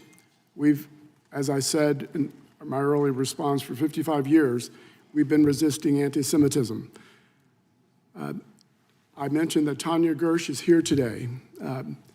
We've also recently filed 2 lawsuits against the Goem Defense League in Tennessee for attacks on a Jewish center and on Jewish and African-American people in Nashville. This is work that we've done, that we will continue to do. Again, anti-Semitism is hateful, and groups that traffic in it, whatever their political ideology, would be identified. Have you had any Jewish people contact you or Jewish organizations and complain? No, we have not. As a Jewish person, I welcome all faiths to come to our aid and support, and many have. Many have. But it's usually when there's anti-Semitism, the Anti-Defamation League is on it. Jewish groups are not afraid to stand up and speak out against anti-Semitism, but none of them have contacted you. Nor are we afraid to stand up and speak out against anti-Semitism, Congressman Cohen. What's going on in our country is really scary, and what Ms. Lofgren said was true. We're looking at a president who said, stand by, stand up and stand by, or stand down and stand by. And he has pardoned the people who committed treason against our country, violence against police people, and desecrated our Capitol. They were convicted or pled guilty, and he pardoned them. And now he wants to give them money. And he may not want to leave come January 2029. And he's got his army prepared. I wouldn't be surprised if a lot of people in ICE aren't J6ers. And that's why they wear their masks. They're not worried about COVID. Not really, no. They're hiding themselves from the public, and there's a reason for it. I value your work. When one of my best friends died about 8 years ago, Irvin Salke, who was also a friend of Julian Bond's, an outstanding member of the Ratner Sugarman Lucas law firm, the first African-American integrated law firm in Memphis, I asked that people give memorials to the Southern Poverty Law Center in his honor. I'm proud of every memorial that's been given, and I'm proud of every donation I've made. I thank you for your work, and I thank you for continuing the work of Julian Bond and Morris Dees and Mr. Levin. You are a blessing. Thank you. Thank you. The time of the gentleman expired. Chair now recognizes the gentleman from. I've got a unanimous consent Gentleman from request. Georgia is recognized. A statement from Kristen Clark, General Counsel for the National Association for the Advancement of Colored People, that unequivocally opposes the targeting of the Southern Poverty Law Center, objection. an organization dedicated to combating hate violence in America. Without objection. Chair now recognizes the gentleman from Wisconsin for 5 minutes. Thank you, Chairman. On page 14 of the Year in Hate report, the SPLC criticizes the Alliance Defending Freedom for its Viewpoint Diversity Score initiative. Specifically, they state that the Viewpoint Diversity Score, quote, mimics white supremacist narratives. Mr. Bangert, my understanding of the Viewpoint Diversity Score is that it seeks to hold companies accountable for respecting all religious and ideological diversity in the workplace. Is that white extremism to you? Thank you for your question, Congressman. Absolutely not, and that allegation is preposterous. ADF works through its Viewpoint Diversity Score initiative, as well as through all the work that we do to defeat censorship by preserving freedom of speech. And the objection we have to what the SPLC has done with its hate map, especially when it comes to groups, conservative, pro-family groups like Family Research Council, TPUSA, Moms for Liberty, ADF, is that they work to defeat free speech by they work to defeat free speech by eliminating those groups from the public square entirely. And that's the distinction. between the hate map and the work that ADF does. Well, I think I know the answer to this, but I'm going to ask you to maybe elaborate. Is it fair to say you disagree with the SPLC's designation of ADF as a hate group? We strongly disagree with that completely slanderous definition. Very good, thank you. Dr. King, do you think conservative groups advocating for viewpoint diversity is racist?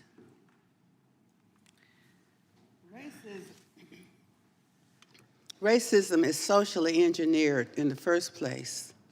And if you think you're a different race when we all bleed the same and we are one blood and one human race, then you are socially engineering racism.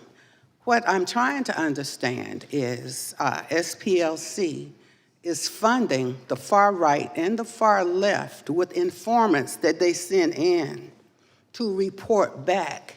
So the informants, to not blow their cover, are doing heinous things on the far right and the far left. I don't think the donors understand that SPLC is using money to stir up racism, to have people fight against each other based on skin color on the far right and the far left, some adjacent funding coming in there. So they're manufacturing this racism, causing people to be hatred and fear. You know, some informants, I have been on the domestic terrorist list. Some informant must have told them I said something hateful. I'm not a racist. So how did I end up on a domestic terrorist list? So how did the guard get shot at FRC? How did that happen? So I don't think that, the question is, donors are being frauded, and money is being spent on the far right and the far left by SPLC with the informants, I think, with some adjacent funding. So the donors think they're trying to clear up the mess. It's confusing to me. So maybe I didn't answer your question. You want to ask me again? I don't quite get it. No, well, let me just ask you this. Do you think the SPLC's hate map, as we've seen many times, is antithetical to the peaceful advancement It is. It of makes civil people rights in America? afraid. It makes Right. people, I've been on it. I've been on a domestic terrorist list. When I'm for peace and love, one blood, one human race, stop fighting, stop chopping off penises and killing babies. Hey, some of the money, go investigate it yourself, is being used to in the name of LGBTQ, cutting baby parts off. That is happening with the money of donors, and the donors are shocked. Right, right. Thank you very much. Mr. Fair, in SPLC's motion to dismiss the DOJ lawsuit, you briefly discussed the organization's hate map designations. On page 6 of the lawsuit, the SPLC states, these are not mainstream groups or they're espousing traditional conservative political views.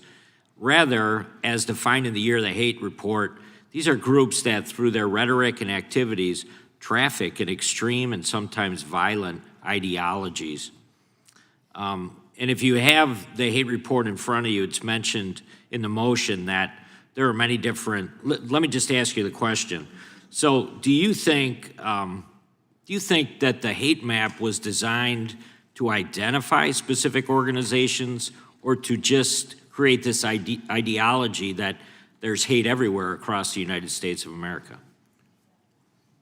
The hate map was created to expose the statements and activities of groups across the country that vilify and demonize others on the basis of immutable characteristics. I yield back. Gentleman yields back. Chair recognizes the gentleman from Georgia, Mr. Johnson. Thank you, Mr. Chairman.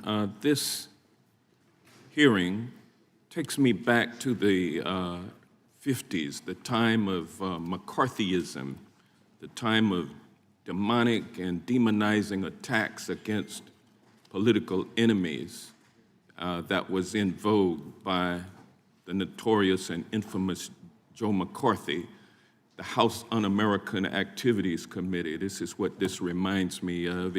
And when I go back to the 50s, I also think about how mainstreamed during that time was white supremacy. It was mainstreamed. It was so mainstreamed that presidents had to call out the troops to maintain order or to bring order. I'm reminded of the racist governor of Arkansas denying entry for the Little Rock Nine into the all-white Central High School.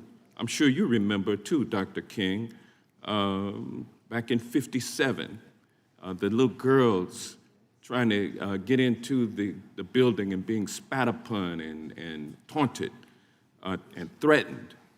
And I'm sure you remember, Dr. King, in 1962 in Mississippi, when James Meredith was to enroll at the University of Mississippi, and President Kennedy had to call out the troops to guarantee that they stopped the riots so that this man could enroll. And then again in '63, when the troops were called out by the president, as George Wallace stood in the door of the school and said, segregation today, segregation tomorrow, and segregation forever. I mean, that's mainstream white supremacy.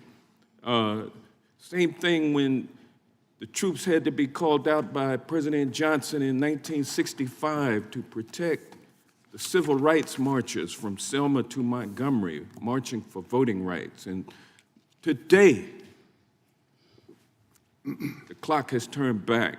White supremacy extremism is again mainstreamed. This president came into office and revoked a 60-year-old executive order banning racial discrimination in federal government hiring practices, saying that it was now unnecessary. We've had the stripping of employment protections from employees of the federal government. We've seen the Civil Rights Division of the Department of Justice gutted and diverted from its mainstream activities. And at the same time, we have experienced we've experienced attacks on the rule of law. The top wealthy, most powerful law firms, some of which bent the knee to this president because he threatened them. We've seen him go after the mainstream media because they would not renounce diversity, equity, and inclusion. We've seen him go after top universities trying to get at their research funding, threatening to cut it off, and actually cutting it off unless they rooted out diversity, equity, inclusion.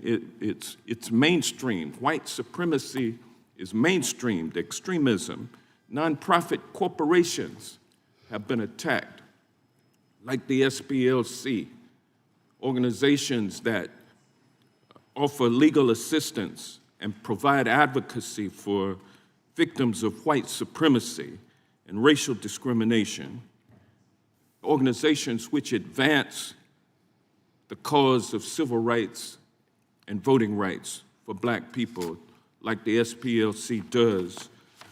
Southern Poverty Law Center is under attack because they're standing up against the erosion of our democracy. Professor Fair, America may not realize that election workers have recently faced bomb threats, harassment, and targeted intimidation simply for doing their job, and you've issued reports about that. How are these threats part of the larger racial-based suppression tactics, and is this a reason why your organization has come under attack by this administration and by this committee? Gentleman's time has expired, but you may answer. Thank you. Congressman Johnson, yes, we believe that there is a direct threat to free and fair elections, and we believe that we are a target of this administration because of the effective work we've done for 55 years. Thank you, sir. I stand with you on your work. Gentleman's time has expired. I recognize the gentleman from Virginia, Mr. Klein. Thank you. Mr. Fair, as the only Virginian sitting on this committee, I'm very concerned about the allegations in the indictment, about your organization's role in the planning of the Unite the Right rally. According to the indictment, one of your paid sources, F-37, maintained an active online presence making racist posts under the supervision of the SPLC. And the SPLC paid this informant over $300,000 during this period.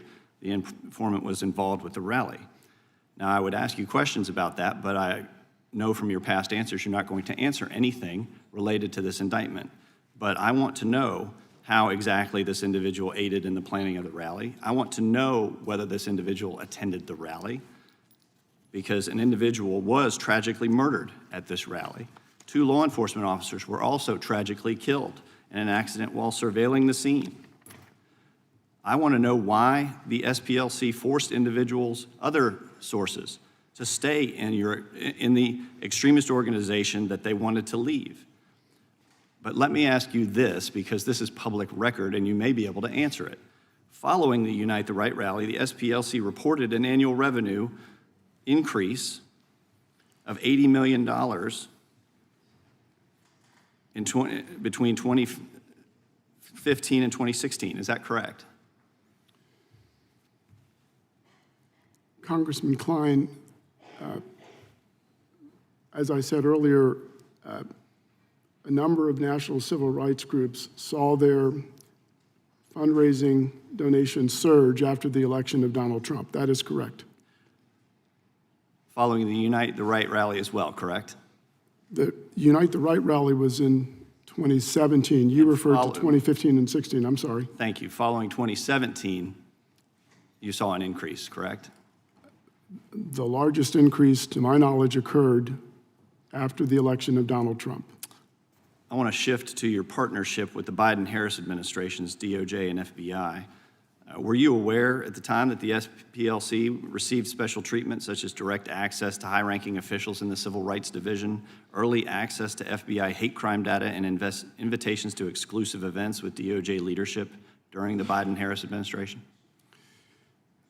As I said to Chairman Jordan, the SPLC has met with every administration since its founding to advance racial justice and equality in this country.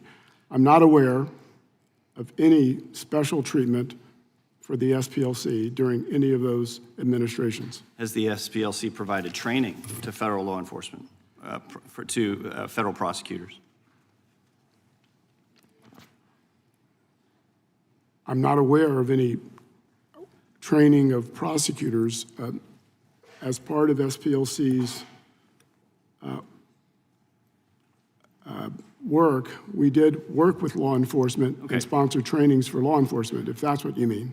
Thank you. Mr. Bangert, how does collusion between law enforcement and partisan groups like the SPLC undermine civil rights protections for Americans? Thank you, Congressman. The problem with the SPLC is that it's trying to shut down debate in the public square. And there are numerous examples of the SPLC colluding, not just with law enforcement, but also major corporate actors to do exactly that. Of course, we all witnessed what happened with the malicious prosecutions by the Biden administration's DOJ under the FACE Act. But it goes beyond that. We've seen major corporations consistently canceling, debanking, refusing service to organizations that simply have a political disagreement with the SPLC, oftentimes on issues that the vast majority of the American public disagree with the SPLC on. And yet they're pressuring both the government and large corporations to take adverse action against those corporations simply to grind to political acts. That's not right. We've discussed how the labeling of an organization as a domestic terrorist organization weaponizes this type of activity against Christian groups. What is the problem with nonprofit organizations receiving special treatment from and maintaining a special relationship with a law enforcement agency like the DOJ or the FBI? Well, Congressman, nonprofit groups are not politically accountable to anyone. They're not politically accountable under the First Amendment. And of course, they have the right to freely speak. Of course they do. But when they use that right to persuade government actors, powerful corporations, to refuse the public square to their political opponents, that's a problem. Thank you. Yield back. Gentleman yields back. Mr. Chairman. Gentleman from Georgia is recognized. I've got a unanimous consent state his request. to introduce for the record an article from the Columbus Dispatch titled, quote, 50 white extremist groups thrive in Ohio's heart, period. SPLC indictment helps them, end quote. Without objection. Gentlelady, I'm sorry, Mr. Garcia's unanimous consent. Thank you, Chairman. I ask you unanimous consent to enter into the record this letter from the Christian faith leaders expressing their deep and abiding support for the people and the vital work of the Southern Poverty Law Center. Without objection. Gentlelady, and the committee wishes to express our condolences. I know you had a tough situation with your family. I'm sorry to hear about that, but welcome you back, and you're recognized for 5 minutes. Thank you so much, Mr. Chairman. Really appreciate that. Well, here we are again for a third hearing in 6 months about the Southern Poverty Law Center, and I wanted to point out that voter confidence in the economy has plummeted to a 4-year low. 76% of Americans think that the economy is getting worse. The average price for a gallon of gas has almost doubled since Trump began his unconstitutional war of choice against Iran. And the top concerns of Americans across political party are gas prices, the cost of groceries, and rising healthcare costs. So perhaps it's a surprise to my Republican colleagues that the Southern Poverty Law Center is nowhere on the top list of concerns of Americans across this country. And the fact is that the factual falsehoods and ideological grievances that Republicans keep pushing in these endless hearings is all about fulfilling Donald Trump's mission of punishing perceived political enemies. So I want to be very clear, this hearing is allegedly about SPLC, quote, spreading hate, which is even more ironic given that it's Donald Trump himself who has used extreme rhetoric and gone out of his way to stoke racism, fear, and xenophobia. He has denounced Mexican immigrants as rapists. He's railed against immigration from, quote, shithole countries, his words, not mine. He has enacted travel bans against dozens of countries, which a federal court just ruled unlawfully targeted people from 39 African, Asian, Latin American, and Middle Eastern countries. And he and Republicans have tried to end birthright citizenship and have given hundreds of billions of dollars to rogue ICE and CBP agents to kidnap and disappear immigrants of all immigration statuses, including, by the way, United States citizens. But it isn't just the denigrating of Black and brown communities that's so dangerous. It is the praising, the pardoning, the condoning of extreme white nationalists directly from the White House.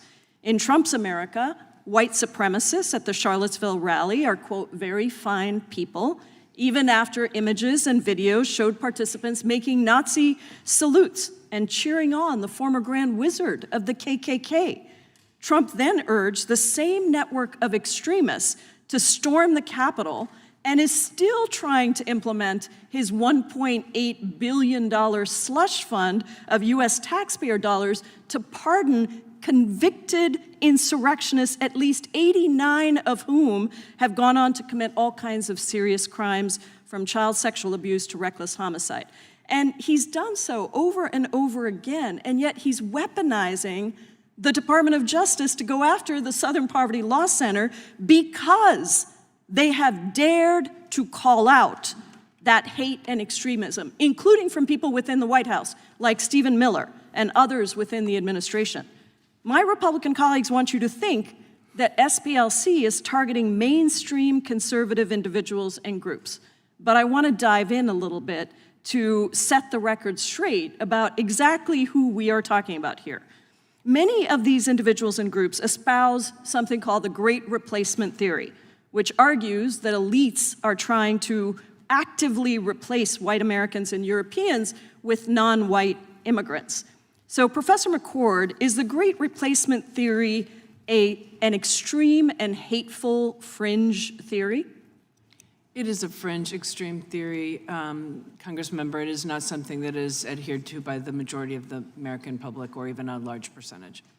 And it's true, is it not, that the Great Replacement Theory has stimulated violent reactionary responses in multiple cases, including mass murders, mass shootings? There have been numerous mass shootings, including in Buffalo, New York, Pittsburgh, Pennsylvania, El Paso, Texas, and many others, where the writings and work of the people who have committed those heinous crimes reflected that they adhered to the Great Replacement Theory as an ideology. Now, one of the groups that espouses these views is the Center for Immigration Studies, or CIS, and it's an anti-immigrant think tank that SPLC has designated as a hate group. These are some of the statements behind me that CIS's leaders and writers have said, including advocating for the need to maintain a European-American majority, claiming that blacks and Hispanics have lower IQ than white people. And I guess I want to ask you, Mr. Fair, why was it important for Southern Poverty Law Center to designate CIS as a hate group? It was important, Congressman Jayapal, because it is one of these go-to think tank organizations that many people rely on. And our goal is to expose the statements of these groups and to let the people decide. We don't stop speech. We don't stop anyone's speech. There's plenty of speech in the public square from these groups. We expose their statements in the words of what they say and their activities, and let the people decide what they think about it. So that they don't lead to violent actions that follow that. I thank you, Mr. Chairman. The gentlelady has expired. The gentleman from Arizona is recognized for unanimous consent. Yes, Mr. Chairman, thank you. This is from SPLC's Learning for Justice curriculum and how it influences international terrorism debate, with a specific reference that the terrorism in Israel is worse than that of the Palestinians. Without objection, chair now recognizes the gentleman from New Jersey. Thank you, Chairman. I want to start out by saying the SPLC used to be a good thing. It started out doing the right thing. So many of the good examples that have been brought up of what it's about and ending racism and fighting for us to all be on an equal front are in the past. But I want to speak about the present, where we are now. I want to speak about how money was used to fund and create racism, and it was for money. I want to talk about how real Americans don't know the real deal and which actually is going on. It's a great name, you know. People look at the name, Southern Poverty Law Center. What could be better? It stands for doing the right thing. But instead of healing, it opened wounds. Instead of dampening racism, it created more racism, more hate. And that's why we're here today. What happened? What went wrong? All the other stuff we can talk about, but let's talk about this issue today. And the reason that not everybody, but that some folks want to keep straying away from it into other organizations or into the economy or into Donald Trump or the price of gas. It's not what the hearing's about. All important things. I want to talk about those things, but not at the hearing.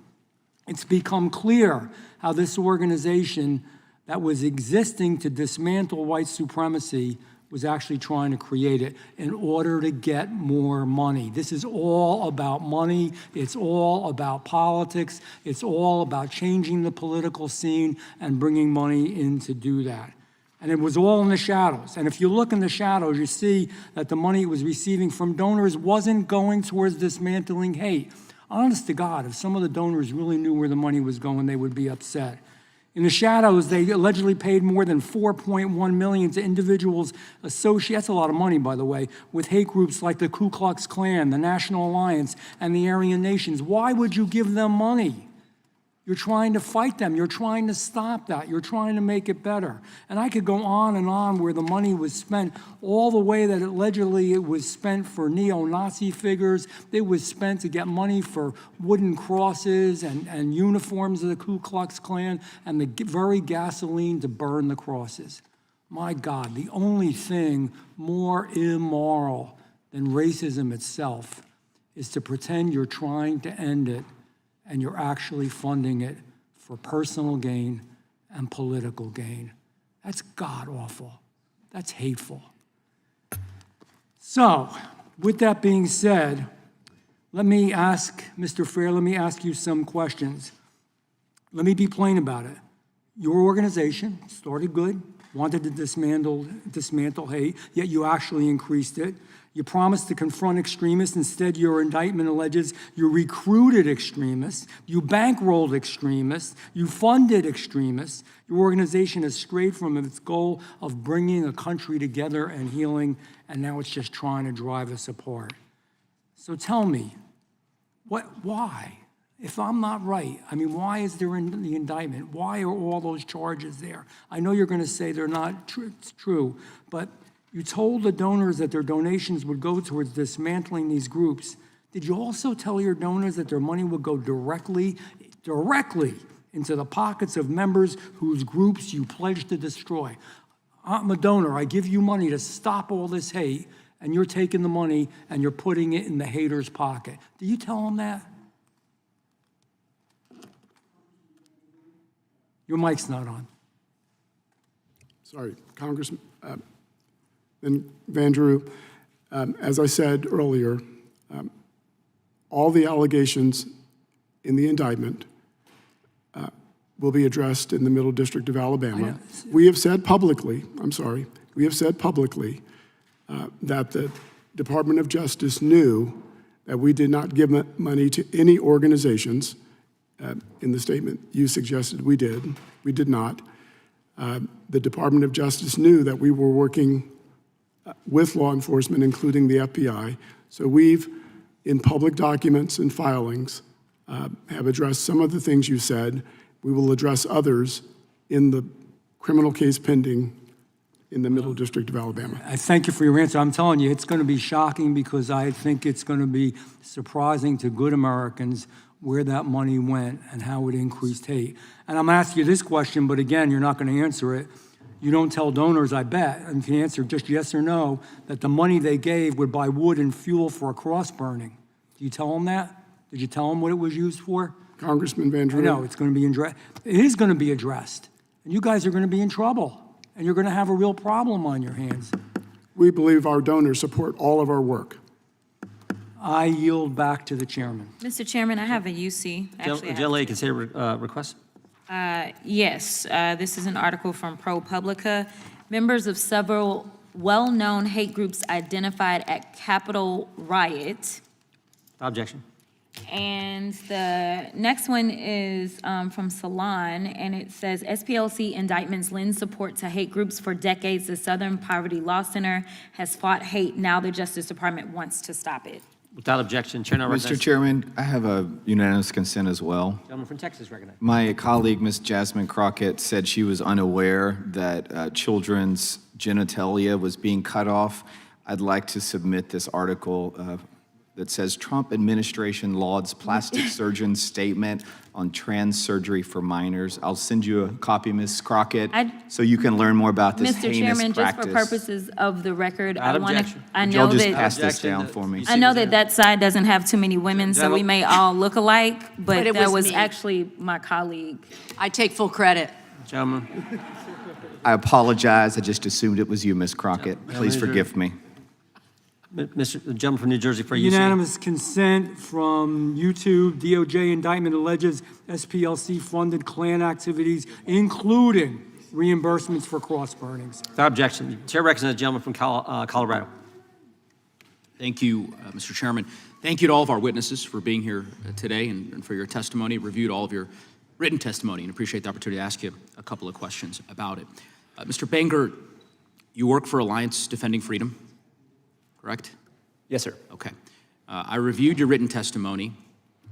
Safe to say you disagree with the Southern Poverty Law Center's designation of your group, right? We do. Okay. And based on your written testimony and based off some of what I found on your website, some deep resentment about that designation, fair to say.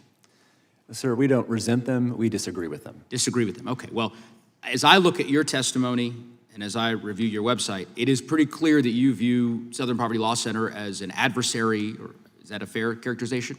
We have disagreements with them on a number of issues, including policy and otherwise. That's how you would describe them? Disagreements? I mean, the words that you use to describe the Southern Poverty Law Center do not strike me as a simple matter of disagreement. It seems pretty clear to me, based on your website, based on your testimony, I don't know why you'd be walking away from that now, that you vehemently disagree with the Southern Poverty Law Center, that you are pleased that they have been indicted.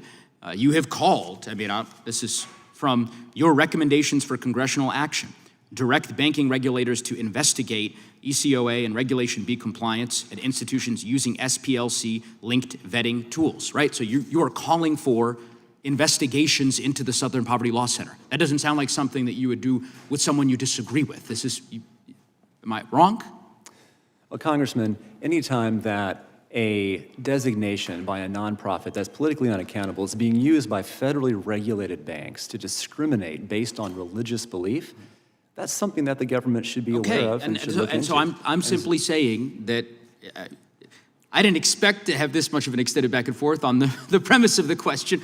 I think that your bosses at Alliance Defending Freedom, if they were testifying here, would say, we vehemently disagree with Southern Poverty Law Center. They're an adversary. They are an enemy. We are glad that they have been indicted, and we are calling for more investigations of them, which you did in the written testimony that you provided to this committee. Do you think it would be inappropriate to harness a criminal prosecution of an entity to pursue the enemies of your organization? Would that be an inappropriate thing to do? Well, Congressman. No, that's a yes or no question. You can ask, if you don't think it's inappropriate, you can say no. If there's true criminal activity, then of course the government has the right to investigate. Sure, but if there's no criminal activity, it would be wrong to do that, right? Well, it depends upon what the facts ultimately show. Mr. Bangert, this is why I asked the question.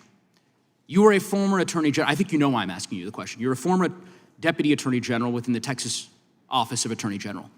You went to the FBI and gave a whistleblower complaint about Ken Paxton, the Attorney General of Texas. You did so because you believed that there was criminal wrongdoing. Let me read this quote. In my view, the criminal process had been harnessed to pursue the business enemies of an individual who also happened to be under intensive investigation by law enforcement. That's your quote from an article a few years ago after you went to the FBI about Mr. Paxton. It is very clear that Alliance Defending Freedom and a wide variety of other organizations that have been designated by the Southern Poverty Law Center resent it, vehemently disagree with it, have been demanding a criminal investigation and indictment of SPLC, and they have now gotten their wishes from the president's personal lawyer, who, of course, as we know, now serves as the Interim Attorney General of the United States. And I just think it's important for us to be candid about that. I don't know if the chairman agrees with you going to the FBI about Ken Paxton. I'm not sure if Mr. Gill or Mr. Roy or some of my colleagues here, maybe they'll ask you a question or two about the Republican Attorney General of Texas and why it was appropriate for you to go to the FBI with allegations of wrongdoing. I'm certainly glad that you did that.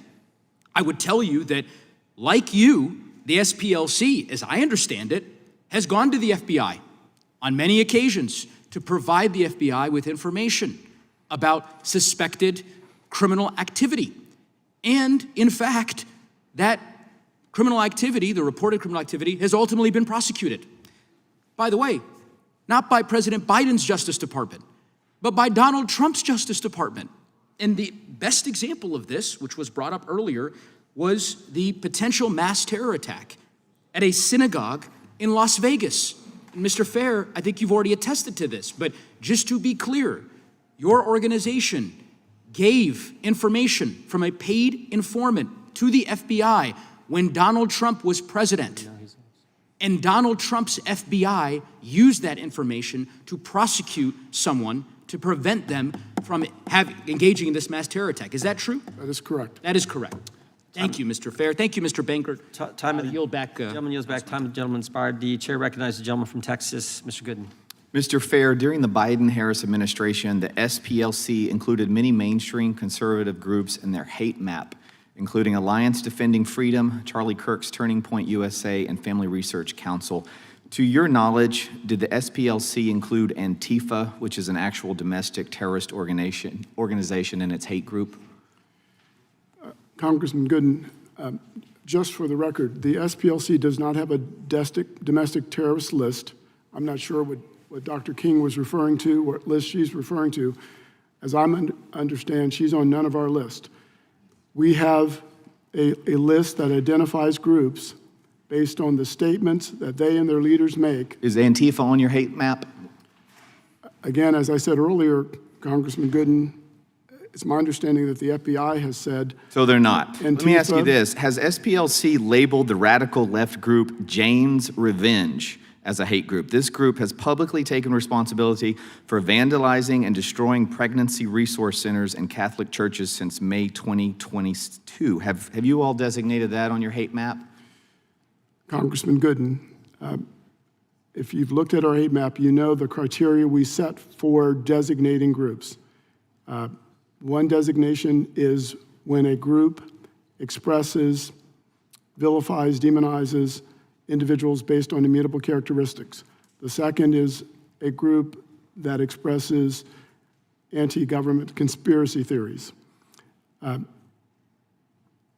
So destroying pregnancy resource centers in Catholic churches would not qualify as hate under your definition. You guys are okay with that.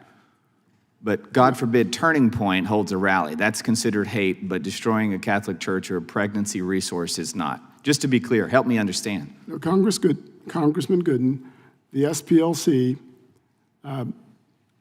establishes its own criteria, and any other group can create its own list. Under our criteria, we've designated those groups based on what they've said. Under your criteria, Turning Point USA, Family Research Council, and other conservative Christian groups are considered hate groups. But Antifa and Jane's Revenge that burns down Catholic churches and pregnancy resource centers, those are not hate groups. It sounds like you're really proud of that process. I'll move on because I frankly think it's disgusting. And you know what? I'd actually ask for you to add me to your hate map. I'd be honored to be on it. It sounds like it'd be in great company.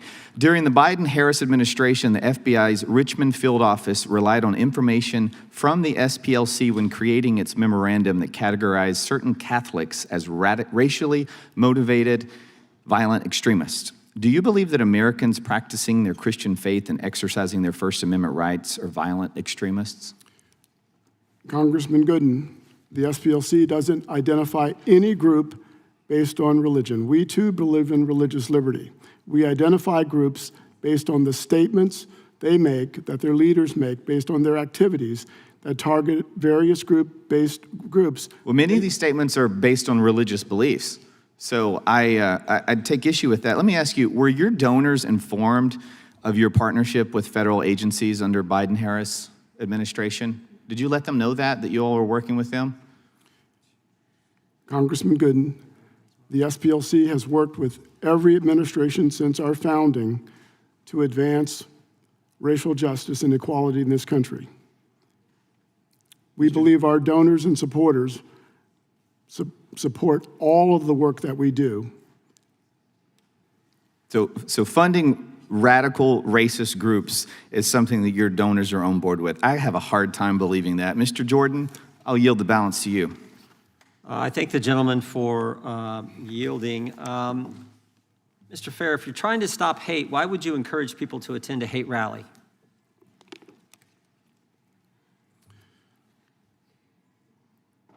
The SPLC doesn't encourage people to attend hate rallies, Chairman Jordan.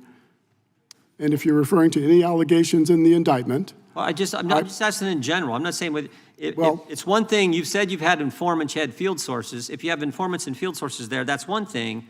But the indictment says that these informants and field sources were encouraging other people to attend these hate rallies. Right. And I'm saying, okay, so you don't have to answer that specifically, but is that a good thing in general? Again, all the allegations in the indictment, do you wish, Chairman Jordan, okay, will be addressed. Do you wish you hadn't have done the program? You said the program was successful and helpful, but now you're stopping it. We stopped the program because we believe hate and extremism has migrated significantly online and into government agencies. Wow, that's big.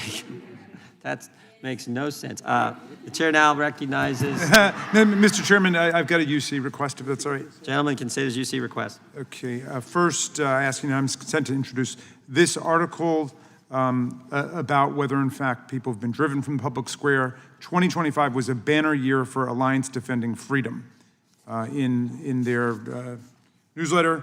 And I ask unanimous consent to introduce for the record a report by the DOJ's Office of the Inspector General, which found no evidence of anti-Catholic bias or malicious intent on the part of the FBI personnel who prepared the Richmond domain perspective. Even though they apologized for it.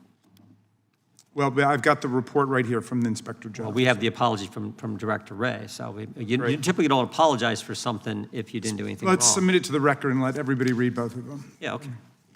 we'll have to submit Director Ray's statement as well. Chair now recognizes the gentlelady from North Carolina.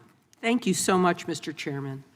It is beyond ridiculous that we are having yet a second hearing on this topic, something that is in active litigation and that the courts should sort out. It's especially ridiculous because we've had no oversight hearings of what the DOJ is doing under Mr. Blanche when he is about to be in front of the Senate for confirmation for Attorney General, and he has had so many incidents that are worthy of investigation, including his handling of the Epstein files and Ghislaine Maxwell's transfer to Club Fed. But that's not why we're here today. My colleagues on the other side have continued to cite the indictment as if it is some kind of proof, it's just an indictment, that SPLC has engaged in wrongdoing. This indictment essentially states that making payments to a confidential informant to infiltrate violent extremist organizations is the exact same thing as supporting those organizations. That also is ridiculous. The FBI pays informants all the time. Are they supporting the groups that they're trying to undermine? This is a bizarre Alice in Wonderland theory. And if allowed to stand, it would call into question decades of intelligence and law enforcement practices used to prevent violence and dismantle criminal networks. Mr. Fair, how does the intelligence and extremist monitoring program within SPLC support your work to combat violent hate groups in America? Thank you, Congresswoman Ross. Our confidential informant program helped save lives. We shared information with law enforcement. It helped protect the public. It helped protect our staff. We were able to gather intelligence and dismantle some of these groups. Thank you. It is astounding that our own Department of Justice, which benefited from this intelligence gathering, seems not to understand how this process works. But that's the current Department of Justice. Ms. McCord, you were a federal prosecutor for 2 decades and led the National Security Division of the DOJ, which prosecutes crimes like domestic terrorism. Did your work ever involve or rely on paid confidential informants? Yes, it is a practice, an investigative tactic strategy that is used by law enforcement, paid informants, cooperators, not only to investigate potential crimes of terrorism, but also drug trafficking rings, human trafficking rings, child pedophilia. And can you give us an example of when information from an informant was used to build a federal case against a criminal network? There are many examples, Congressmember Ross, and certainly oftentimes this results in allegations in indictments, including the information provided by paid informants, and oftentimes testimony at trial that also comes directly from informants. Great. Thank you, Ms. McCord. This is essential work. And of course, we know that SPLC donors have absolutely no problem with this practice. As one of them stated in the wake of this indictment, we knew they were paying informants. The indictment is a laughingstock. It is on specious legal grounds.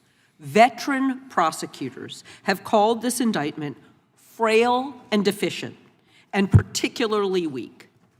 One federal civil rights prosecutor, an FBI agent, even stated, and I quote, "I don't think any prosecutor with white-collar experience would look at this indictment and believe it makes out the elements of a crime. It is not a valid indictment." We know why this indictment was brought. It's just one of the many weaponized moves that Todd Blanche and the DOJ has taken at the president's behest to silence dissent for his month-long audition for Attorney General. And he's going to get his time in front of the cameras. This is proving loyalty to Donald Trump, but it's clearly not loyalty to the law. I yield back. Yields back. Gentleman from Arizona is recognized. Thank you, Mr. Chairman. Thank you, everyone, for being here today. Mr. Fair, are you familiar with J&J Electronics?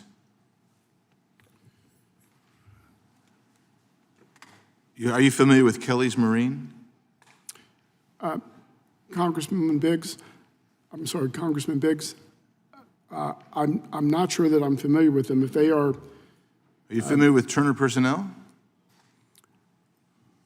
If these are names of companies in the indictment, they will be addressed in the criminal case pending against... You seem puzzled. The look on your face indicates that maybe you weren't familiar with them, but I don't know. Isn't it true that those fictitious companies, the 9 of them, were set up by SPLC employees? Congressman Biggs, all of those allegations in the indictment will be addressed in the Middle District of Alabama by SPLC's counsel. Isn't it true that SPLC created bank accounts in the names of those 9 companies that actually did not exist? Congressman Biggs, all of those allegations in the indictment will be addressed. Same answer. Isn't it true that one bank investigated and found that the accounts were fake, that the accounts were all fake? Same answer, Congressman. And isn't it true that SPLC admitted in writing that those entities were, quote, open for the benefit of Southern Poverty Law Center operations, close quote? There are allegations in the indictment that will be addressed in the Middle District of Alabama by SPLC's counsel. And isn't it true that executing bank documents claiming to own a company that does not exist is lying to a federally insured bank? And I'll assume that you're going to give me the same answer, right? Probably. The superseding indictment describes a field source referred to as F9. If you go to page 6 of the indictment, F9 fundraised for the neo-Nazi National Alliance while receiving SPLC funds. He received at least $1.2 million. He was in a romantic relationship with the SPLC employee who oversaw all payments to field sources. Isn't that true? That's an allegation in the indictment that will be addressed in the Middle District of Alabama. Well, I hope they address it because your employee shared a home with F9 and 2 bank accounts. Isn't that true? That is an allegation in the indictment. Did you know the person who was overseeing payments to field sources? I do not know. So you didn't know that the person who's in charge of overseeing payments to field sources, which you claim was a big, important program, you didn't know that that individual was living with and sharing bank accounts with one of your clandestine sources? That's an allegation in the indictment, Congressman Biggs, that will be addressed.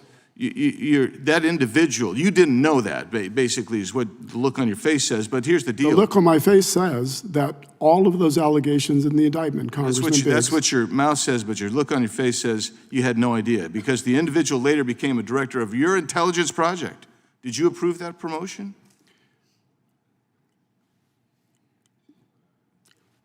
Congressman Biggs, I've been serving as the interim president of the SPLC since July. I don't know what time frame you're referring to, first of all, and second, all the allegations in the indictment will be addressed in a criminal proceeding where they belong. Yeah, you keep saying that, and that's interesting. But there is a due process clause. You were the one that approved the promotion of that individual to become director of intelligence project, did you not? Congressman Biggs, all of the allegations in the indictment. That's not an indictment question. So when did you learn about the nature of their relationship? I'm not sure what time period you're referring to. Well, in 2014, F9 broke into the headquarters of an organization, stole 25 boxes of documents, transported those across state lines, and he was paid money by that individual and continued to receive money for 20 years, in total receiving allegedly $1.2 million. And he's the one, F9 is the one that was involved in the romantic relationship with your employee. And I want to know, Are you telling us that you never knew about that relationship even as you sit here today? I'm telling you first that all the allegations in the indictment will be addressed in the Middle District of Alabama in the criminal case pending before that court. And I'm telling you second, I don't know what period you're referring to. Did you take any personnel action after you learned it? Mr. Chairman, the time's way up here. Oh, it's 8 seconds. Oh, boy, that's way up. Well, I'm Mr. glad you Raskin. conceded that. Yeah, You're that's great at way badgering the up. witnesses, but It's just way up. obey the rules. We've been listening to you guys go Time 30, belongs to the 45 gentleman seconds from over. Arizona, and his time has expired. The chair will note that the ranking member got, I think, 13 minutes in an opening statement, so we're pretty lenient on the time around here. The gentlelady from Vermont is recognized for 5 minutes. Thank you, Mr. Chair, and I thank the witnesses for being here. We are now enduring yet another hearing of this committee regarding Republicans' absurd allegations against the Southern Poverty Law Center. And we already know about the battle between hateful extremist groups and the civil rights litigators at SPLC. And we know that President Trump, Acting Attorney General Blanche, and many other members of this administration have sided with extremists over and over again. This third hearing is clearly part of a broader effort built on a pathetic, blind loyalty to one man, Donald Trump. President Trump prizes loyalty over principles, loyalty over values, loyalty over competence. And that is why he wants to elevate his personal lawyer to serve as our Attorney General.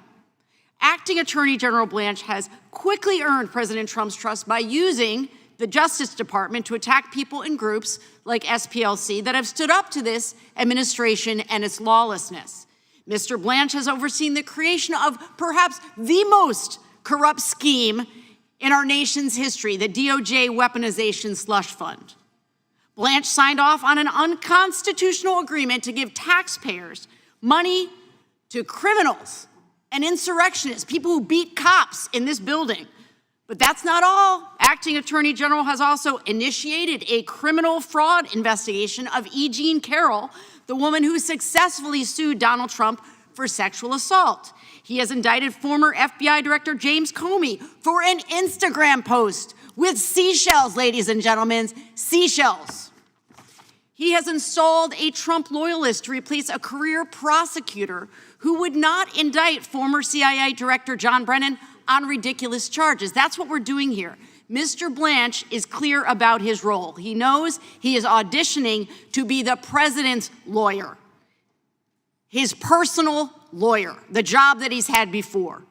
He has said in his own words that the president has a, quote, right and duty to use the Justice Department to investigate his political enemies. That absurd idea, of course, conflicts with the entire concept of an independent DOJ. Professor McCord, is the role of Attorney General different from being the president's personal attorney? Yes, it is, Congressmember. The role of the Attorney General is to take an oath to the Constitution, as every single prosecutor in the Department of Justice does. It is not an oath to a person, and certainly not an oath to the president. That's absolutely right. And why should the Justice Department be independent from the office of the president, regardless of which party is in power? Since Watergate, it has been important to attorneys general of both parties that the American public not believe that the Department of Justice will be used for political purposes. And so the policies have been for more than 50 years until now that it will not be directed by the White House when it comes to prosecutions and investigations. And what are those dangers? You know, the dangers of a system where politically driven prosecutions become the norm. Well, certainly one of those dangers is the infringement on First Amendment rights, among many other dangers. There's the legitimacy of the Department of Justice, there's the integrity of the prosecutors when they go into court, but on the First Amendment, when we see targeting of organizations and individuals based upon their speech, and that includes a number of the individuals you mentioned in your opening remarks, that infringes on constitutional rights. I agree with you. And now we're in a situation right now that I never imagined we would find ourselves in, that we have a president who has installed a lackey to lead the Department of Justice, and now he wants to make him permanent. And I need much more than 5 minutes to touch on all the ways in which Mr. Blanch's conduct is disqualifying. In this case alone that we're here once again discussing, in this case alone, he has misled Americans by stating on television that he did not know that SPLC was giving informant information to law enforcement. And of course, as my colleague from North Carolina has said, Mr. Blanch is a central figure in the Epstein files cover-up. He was the person who met with Ghislaine Maxwell before she was transferred to a club-fed facility. The accusations against SPLC are ridiculous. Legal experts are clear that the indictment being offered by Mr. Blanch is invalid. But like all things with this president, it is both ridiculous and completely serious. We have to make clear that his nomination is nothing more than a stamp of approval for scandal after corrupt scandal. I yield back. Gentlelady yields back. The gentlelady from Florida, Ms. Lee, is recognized. Thank you. I yield my time to the chairman. Oh, thank you. Thank you, Representative. Mr. Bangert, a government-paid informant and a law enforcement-paid informant is different than a private sector-paid informant. Wouldn't you agree? Yes, Mr. Chairman. I mean, Ms. McCord said, oh, she went this long thing. I forget who was asking the question. Oh, this paid informants happens all the time. Doesn't happen in the private sector like that, right? They're very different. Yeah, very different. Now, for all we know, it could be the same people. I mean, maybe the government was paying the same people they're paying. I don't know. Maybe these guys were double dipping. That's a question I think worth exploring. But the idea that, oh, this is just fine, particularly when the private sector, the private entity doesn't tell their donors what they're doing. Would you agree with that? That doesn't make that's not the same as the FBI paying an informant for valuable information or local law enforcement paying an informant. Different animals, right?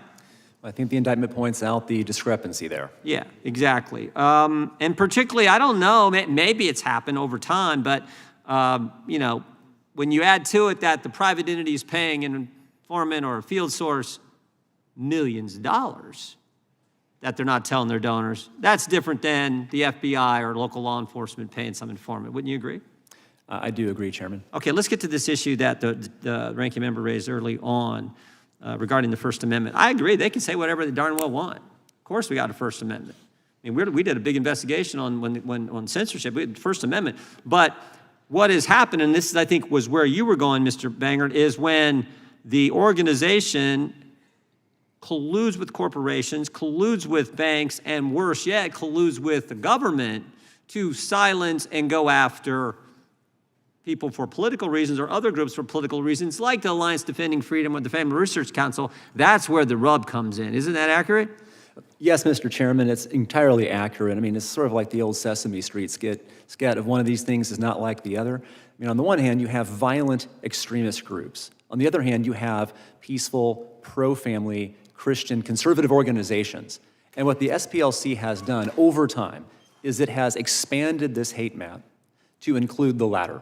Yeah. And then what it's done after that is it's launched this organization called Change the Terms, gone to corporate America, and embedded itself in the decision-making architecture of corporate America, including key institutions like financial firms, technology firms, online social media platforms, and demanded that they deplatform, debank, and deny services to every single organization on that hate map, including the ones that aren't like the other. And again, that's all bad. We disagree with it. Lumping y'all together and going to these entities and doing that.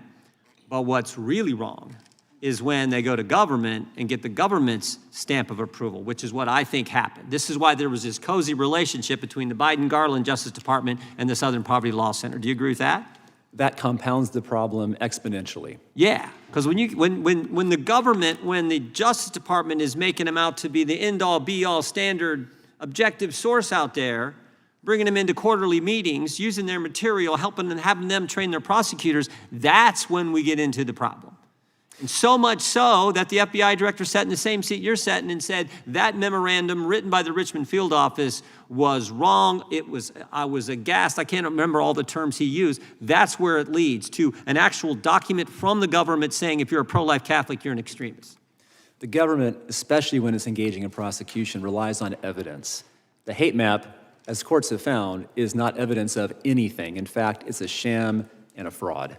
Yeah, so all that went on, and now we learn that they had field sources, that's what they called them, that they were paying $4 million over a period of years, and these field sources were engaged in all kinds of ridiculous, hateful, racist things, all while telling their donors, we're doing the great stuff. That's the story. And that's why the Justice Department's investigating it and has indicted them.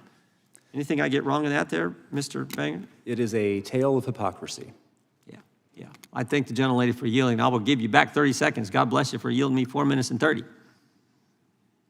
Thank you, Mr. Chairman, and I think you just said it. You know, what we're seeing here is an organization that held itself out to be doing good work in the country, and what we're hearing today is that, in fact, it was colluding to fund and support and conspire with some of the very organizations it claims to want to defeat.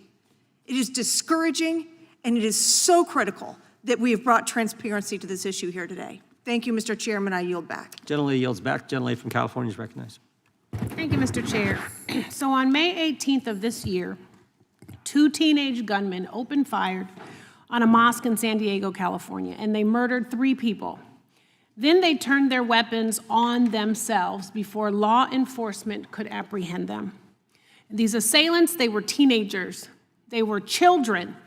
And children are not born with hate. They are taught hate. President Fair, is that a fair assessment?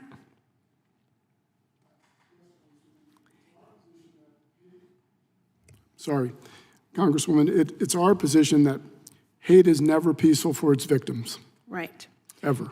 And you know, these assailants, they learned this hate somewhere, and they shared it actually in their very long, detailed, hate-filled manifesto, referencing a number of extremist organizations by name, like the Terrorgram Collective, the Base, and the Adam Waffen Division. So President Fair, are you familiar with some of these groups?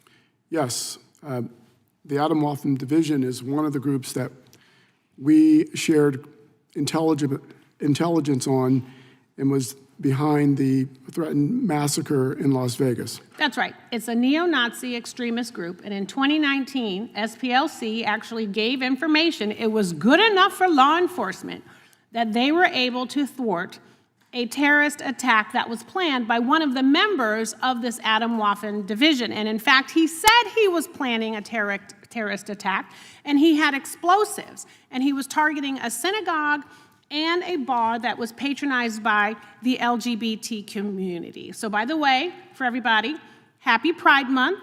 And Ms. King, I say that in honor of your uncle's dear friend, Bayard Rustin. So we are talking about accelerationist, neo-Nazi networks and 2 teenagers in San Diego who were inspired by them. And this is a hate-filled pipeline getting to our children. It's a pathway by which teenage boys and young men are drawn from mainstream platforms into these increasingly radicalized spaces where they are encountering content that glorifies hate, violence, and criminal activity. And to be fair, what happened at that mosque was a criminal act.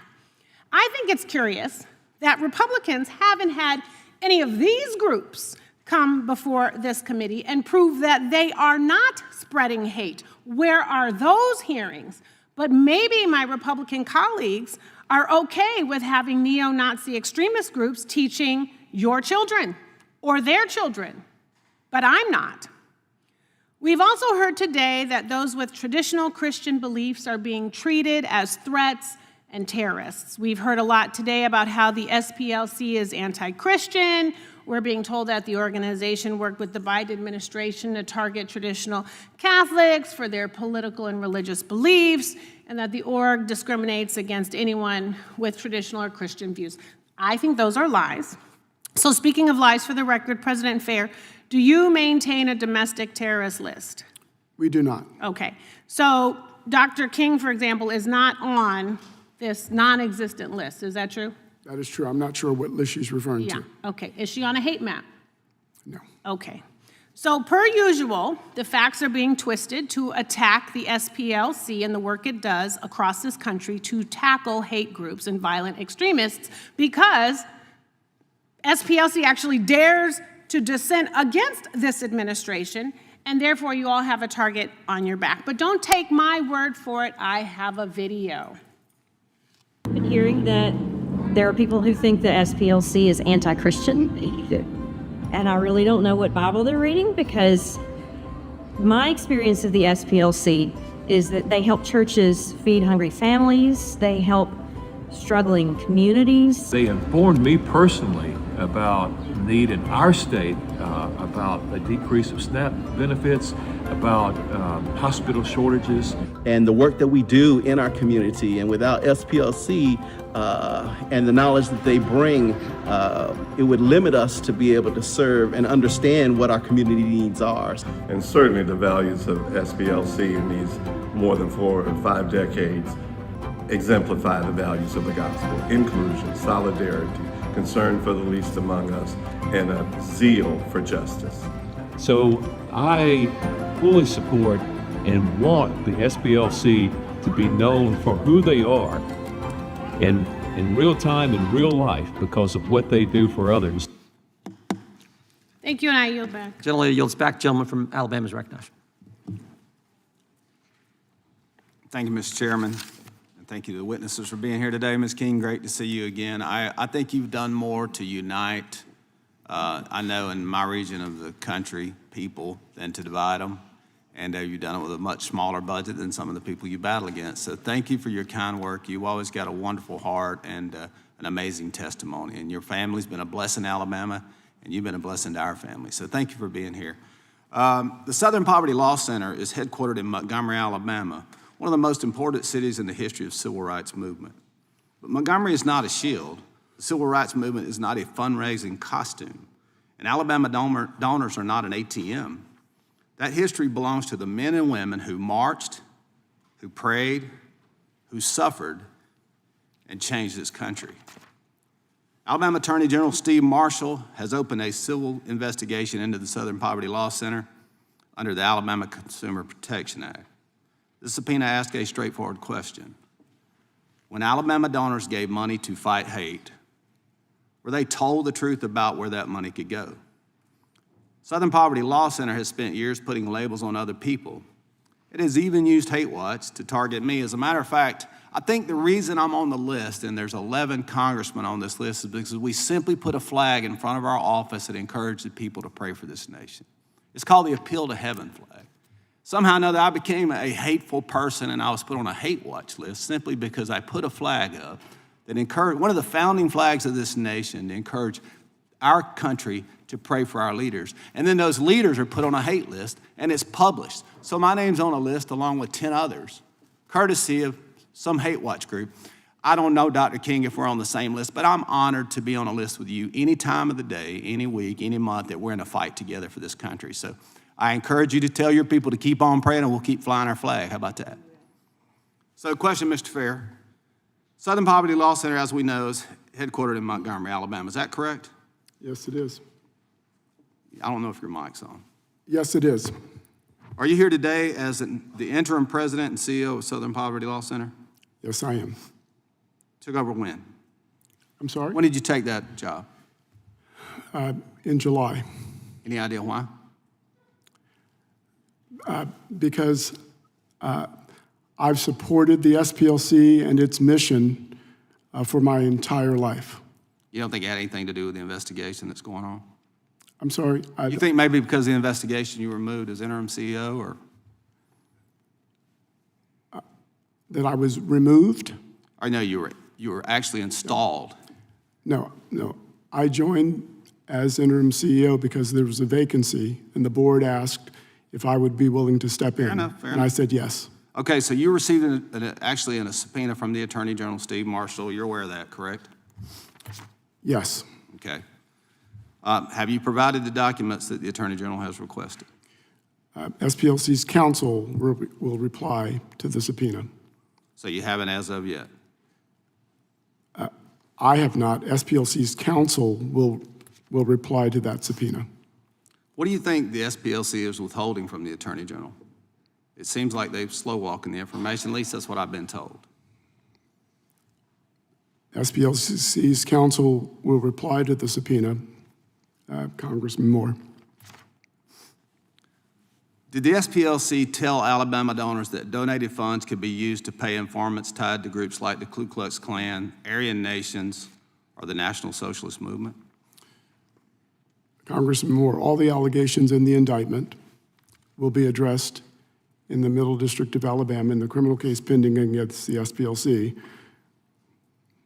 Okay, did the SPLC donation page tell Alabama donors that their money could be paid directly or indirectly to sources inside extremist groups? Did y'all notify your donors of that? Same response, Congressman Moore. Did the SPLC's fundraiser emails to Alabama donors use the word informant? Congressman Moore, as I said, counsel will address all the allegations. We believe our donors support all of our programs and all the work that we do. In closing, the SPLC has spent years accusing other Americans of hate. Accountability has come home to Montgomery. The issue is transparency. The issue is donor honesty. The issue is whether an Alabama-based organization can raise money off accusations of hate while refusing to answer basic questions about where that money went. Southern Poverty Law Center does not get to use Alabama as its headquarters, as a brand. We deserve better. The civil rights movement is not a fundraising costume, and Alabama donors are not an ATM. With that, Mr. Chairman, I'll yield back. Gentleman yields back. The chair now recognizes the gentleman from Illinois. Gentleman from Illinois.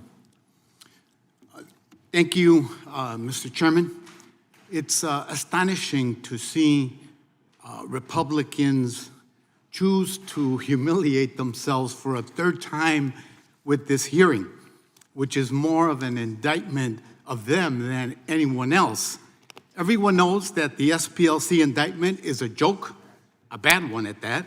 Everyone knows that the legal arguments are nonsense, and everyone knows that Todd Blanche's corrupt henchman ordered the U.S. attorney to do this pathetic hack job, even though it'll never hold up in court. So why are Republicans putting us through this absurd gaslighting Olympics for a third time? Because their assault on the SPLC is a crucial part of the assault on democracy itself. The Republican Party used to be the party of Lincoln from Illinois. That's where I'm from. Today, it's nothing more than a debt cult and a political front for the white supremacist movement, tragically. That's as old as our country itself. As my Democratic colleagues have pointed out, there's a reason why Republicans are targeting the SPLC. No organization has been more effective in dismantling the Klan and other white nationalist groups, including through the use of informants. This is a nonprofit organization. It has a board of directors. They govern organizations in case you don't know. So the Republican Party protects these groups because they have the same goals: erase Reconstruction, erase the civil rights movement, destroy multiracial democracy, and restore Jim Crow in America. That's what this is all about, and it's right in front of us. They tried to violently overthrow an election, then got pardons from their ringleader, President Trump. They tried to embezzle billions of tax dollars to create a white nationalist slush fund at DOJ. But it ran into problems, didn't it? They divert law enforcement resources from combating white nationalism to low-level immigration enforcement. They accuse the SPLC of being anti-Christian for opposing anti-abortion, anti-LGBT bigotry, even though Christian leaders, as we saw in the prior video, nationwide support the SPLC overwhelmingly. Their morality bankrupt, they're morally bankrupt co-conspirators on the Supreme Court and in state legislatures are dismantling Reconstruction amendments and rigging elections to strip Black and brown people of political representation. Let's be clear. president and his enablers are carrying out the vision of the Klan, the Proud Boys, the Oath Keepers, and every other hate group, because they exist and they act. They are courageous patriots, and they have fought for decades. It's the same old playbook on DEI, on mass incarceration, on the Voting Rights Act, on immigration enforcement, the racial profiling, the mass detentions, the stripping of due process, the undermining of birthright citizenship, everything that's happening in communities like mine, it's all the same playbook. And it's rooted in the same conspiracy theory, the Great Replacement Theory. Mr. Fair, thank you for being here today and for all that SPLC does. Would you agree that this administration's anti-immigrant agenda is part of the broader support of white nationalist movement? And how does the Great Replacement Theory underpin that movement? Yes, Congressman Garcia. The Great Replacement Theory suggests that whites in this country are being replaced by immigrants. And many of the groups that we identify as hate groups target immigrants, label them as criminals, as rapists, in the words of this administration and otherwise. There are any number of groups that express white supremacist views that this country should be a majority white nation. Those views are antithetical to the views of the SPLC. Thank you for sharing that. I yield back, Mr. Gentleman yields back. Gentleman for California is recognized for unanimous consent. Thank you, Mr. Chair. I forgot I have some UCs. Okay, gentleman, or gentlelady can proceed. San Diego mosque shooters left document revealing racist neo-Nazi beliefs. Objection. Vance praises YouTuber Nick Shirley reporting on Minnesota fraud. Without objection.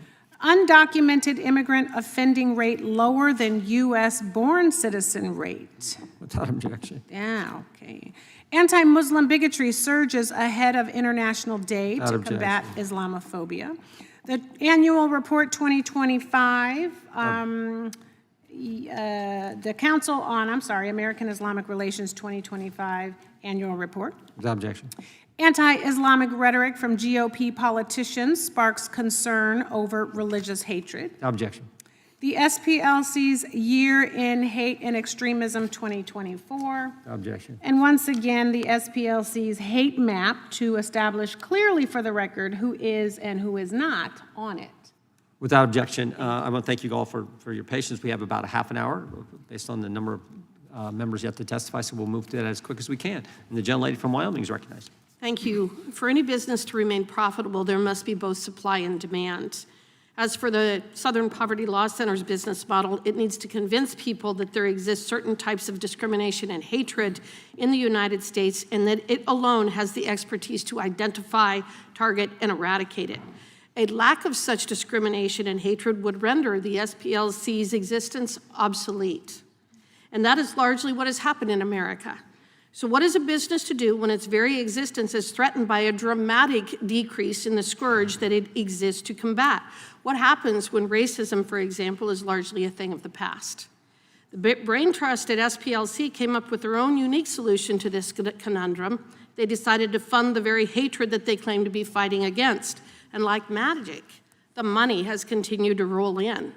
In fact, advancing hatred has become quite profitable for the SPLC, as in 2024, the organization had over $829 million in assets, an endowment of approximately $738 million and $129 million in revenue. The bulk of this money comes from the contributions of the SPLC's donors, contributions that the donors thought were made to, quote, confront hate, stand up to injustice, and defend our civil and human rights, end quote. But that isn't the case at all.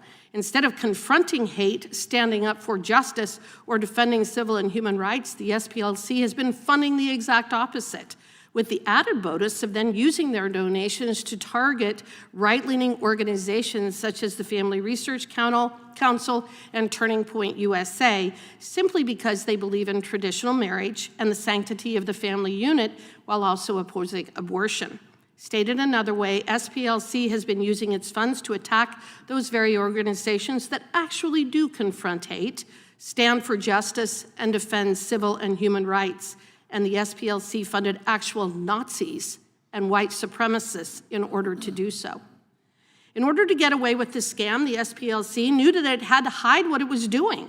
I mean, who was going to donate to an organization that has actual Nazis on the payroll to organize AstroTurf rallies to try to smear conservatives?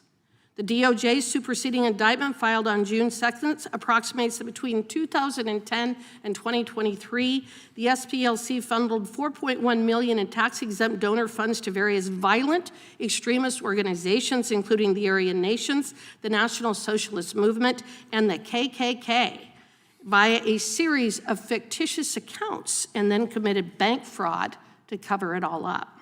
The indictment goes on to say that these donor funds were ultimately used for the growth and recruitment of these organizations, the purchase of materials for cross burnings, that's despicable, and group attire and the production of racist paraphernalia sold at rallies. That's really despicable. That's gross.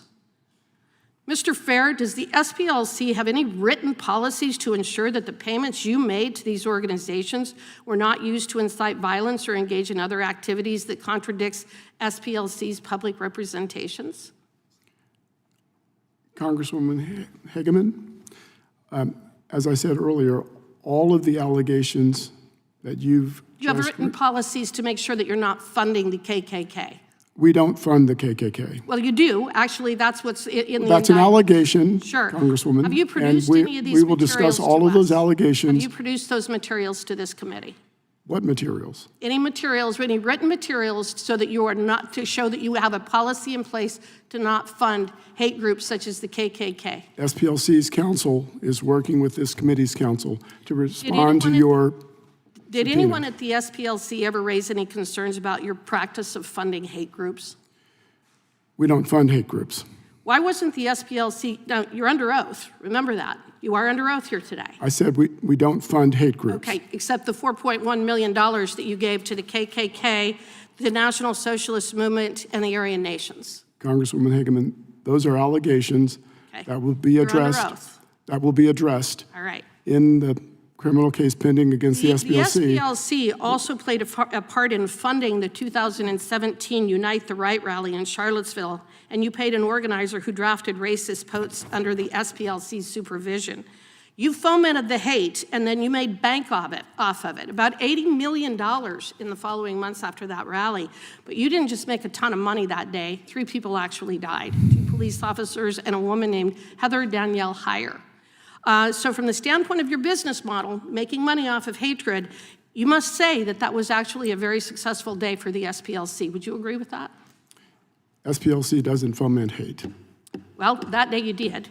I guess that I'm out of time. With that, I yield back. Gentlelady yields back. Gentlelady from Georgia is recognized. Thank you, Mr. Chairman, and thank you to each of our witnesses. I have read all of your testimonies, and most Americans now believe that political violence will increase in the next few years. With the attempted kidnapping of Gretchen Whitmer, the anti-Semitic firebombing of Josh Shapiro's home, and the recent attempted assassination of Donald Trump, there's no doubt that extremism is on the rise. Just a simple answer, does everyone agree that this is a serious concern for our democracy? Ms. McCord? Yes. Mr. Bangert? Yes, political violence is always a serious concern. Dr. King? Yes or no? Just yes or no? All political violence is of great concern. Mr. Fair? Yes, Congresswoman McGrath.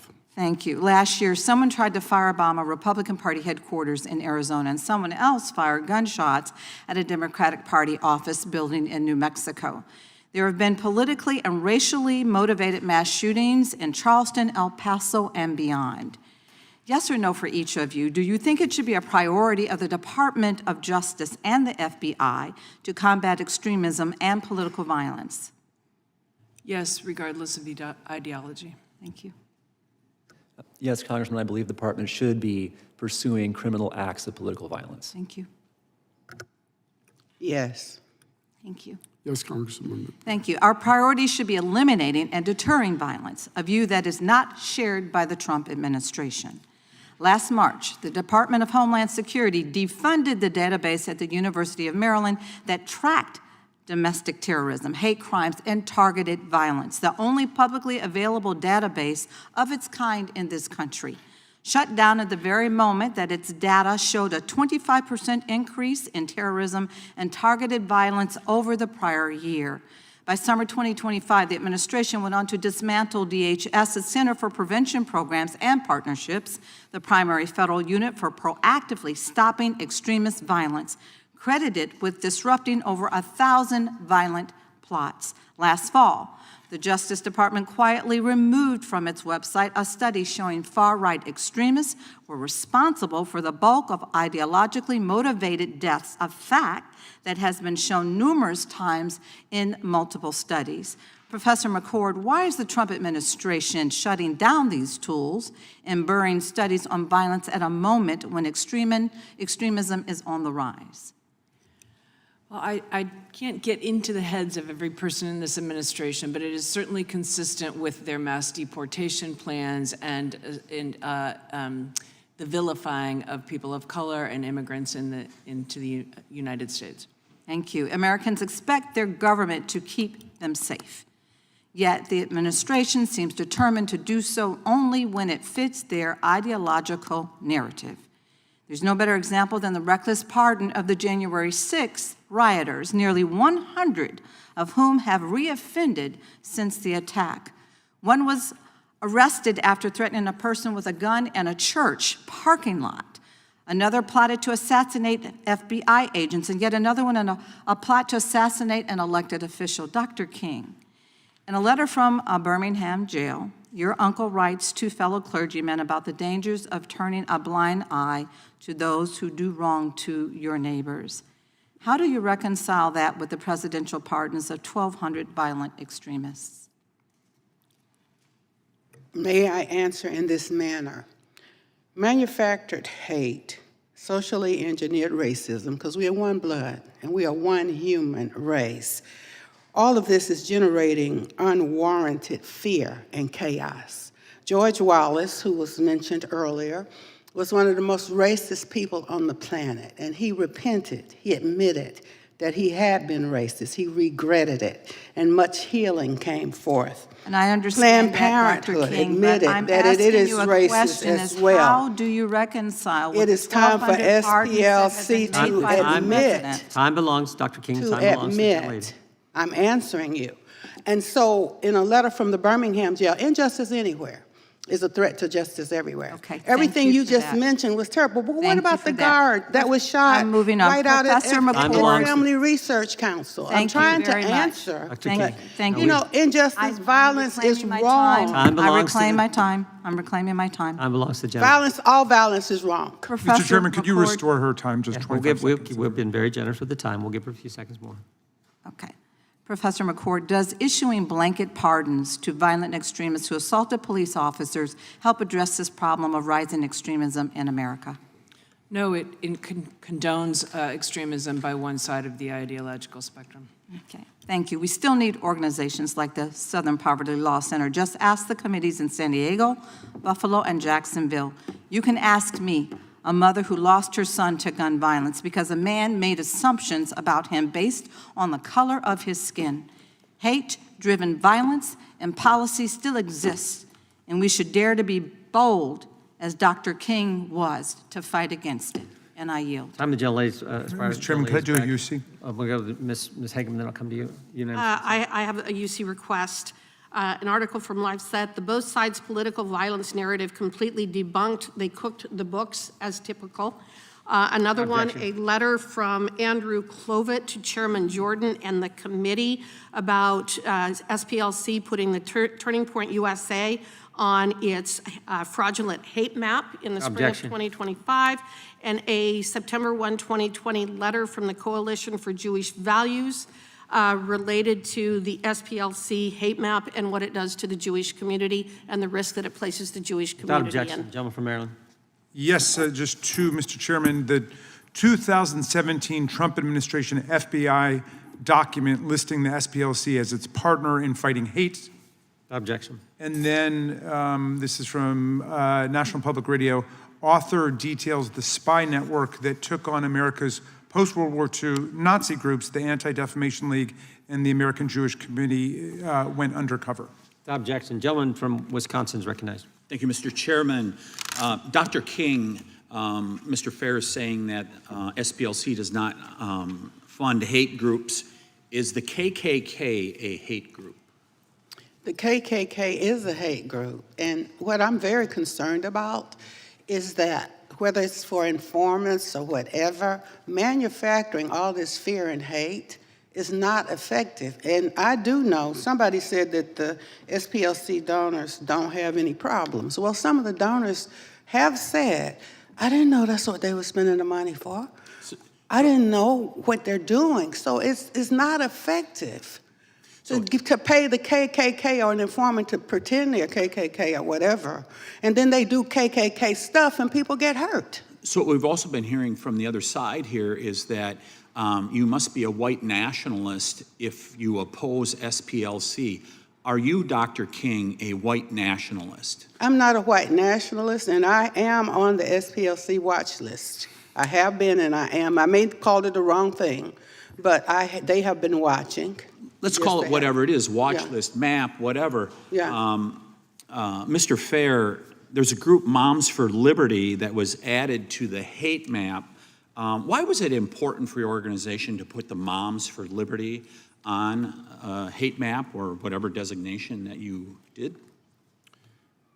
Moms for Liberty, Congressman Tiffany, is an organization that advocates against school curricular inclusion. It mentions, it opposes LGBTQ rights.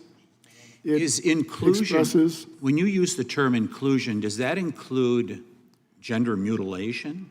Because that's part of what they oppose, is when you have minors young as kindergarten, and I'll let you answer, as young as kindergarten, where they're teaching them that gender mutilation is okay. Is that inclusion in your book? They oppose the teaching about race, about sexual identity. They seek to ban books. They have been critical. So if that book included gender mutilation is a good thing, that we should allow minors to be able to do that, you're saying that that's a bad thing? I'm saying that Moms for Liberty is listed on our hate map because it demeans and vilifies people based on their immutable characteristics. It engages in various kinds of conspiracy theories. It seeks to whitewash our history, to exclude certain subjects from our public schools. Are family values and parental rights, are those conspiracy theories? Congressman Tiffany, Moms for Liberty says that it's for parental rights, but then it interferes with parental rights. It interferes with parental rights. I'm a parent too, and I want my children to learn about the history of this country. I want them to learn about racism. I want them to learn about hate and the expression of hate in this country. So as a parent, Moms for Liberty says it gets to decide for me and for millions of other parents in this country. That's not liberty. I can assure you, Mr. Fair, that Moms for Liberty is not a racist organization. They may differ with you in regards to gender mutilation for children 8, 10 years old or whatever, but I think that's a fair debate to be having. But to say that they're a racist... What I said is that I'm going to make the statement here. To say that they are a racist organization, they seek to exclude teaching about race in this country, is what I said. They are not a racist organization, because I have been around them. To teach family values and parental rights, I think, is a good thing here in America. There are a couple organizations in Wisconsin, the Public Library System and the Department of Public Instruction, that house SPLC documents.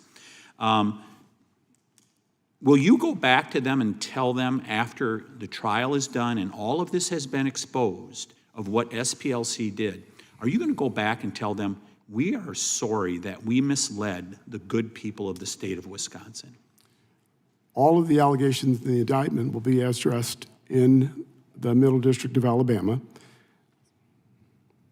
And when it is deemed that you did fund these hateful organizations like the KKK, will you come back and apologize to those organizations like the Public Library System and the Department of Public Instruction in Wisconsin that you did the wrong thing?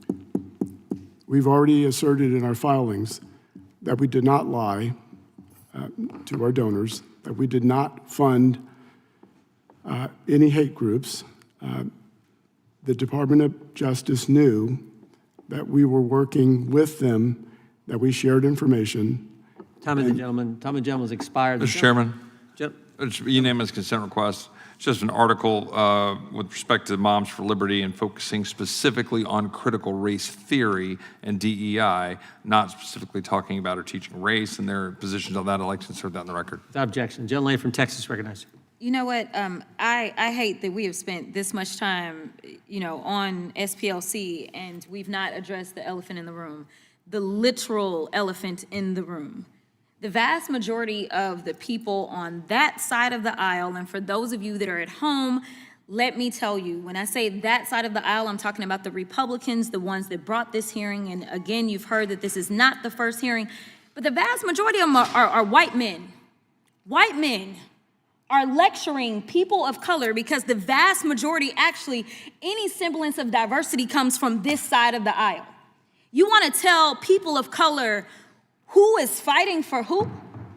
People of color do not feel comfortable or welcomed within your party. That's why you have to parade someone who has the name Dr. King attached to them so that people can be confused, because I have been reading the comments online and people are like, who is this Dr. King? Because you want them to believe that somehow she espouses who Dr. King was, yet you've yet to have MLK the third come in here. You've yet to have Dr. Bernice King, the ones that were actually raised by Dr. King, the ones that actually probably understand the teachings of Dr. King. And I just want to be clear, because I want to talk to y'all about what the Dr. King had to say about racism, so that y'all don't get it twisted and don't get it confused just because you see the name sitting in this room. Our nation was born in genocide when it embraced the doctrine that the original American, the Indian, was an inferior race. That was from his 1963 book, Why We Can't Wait.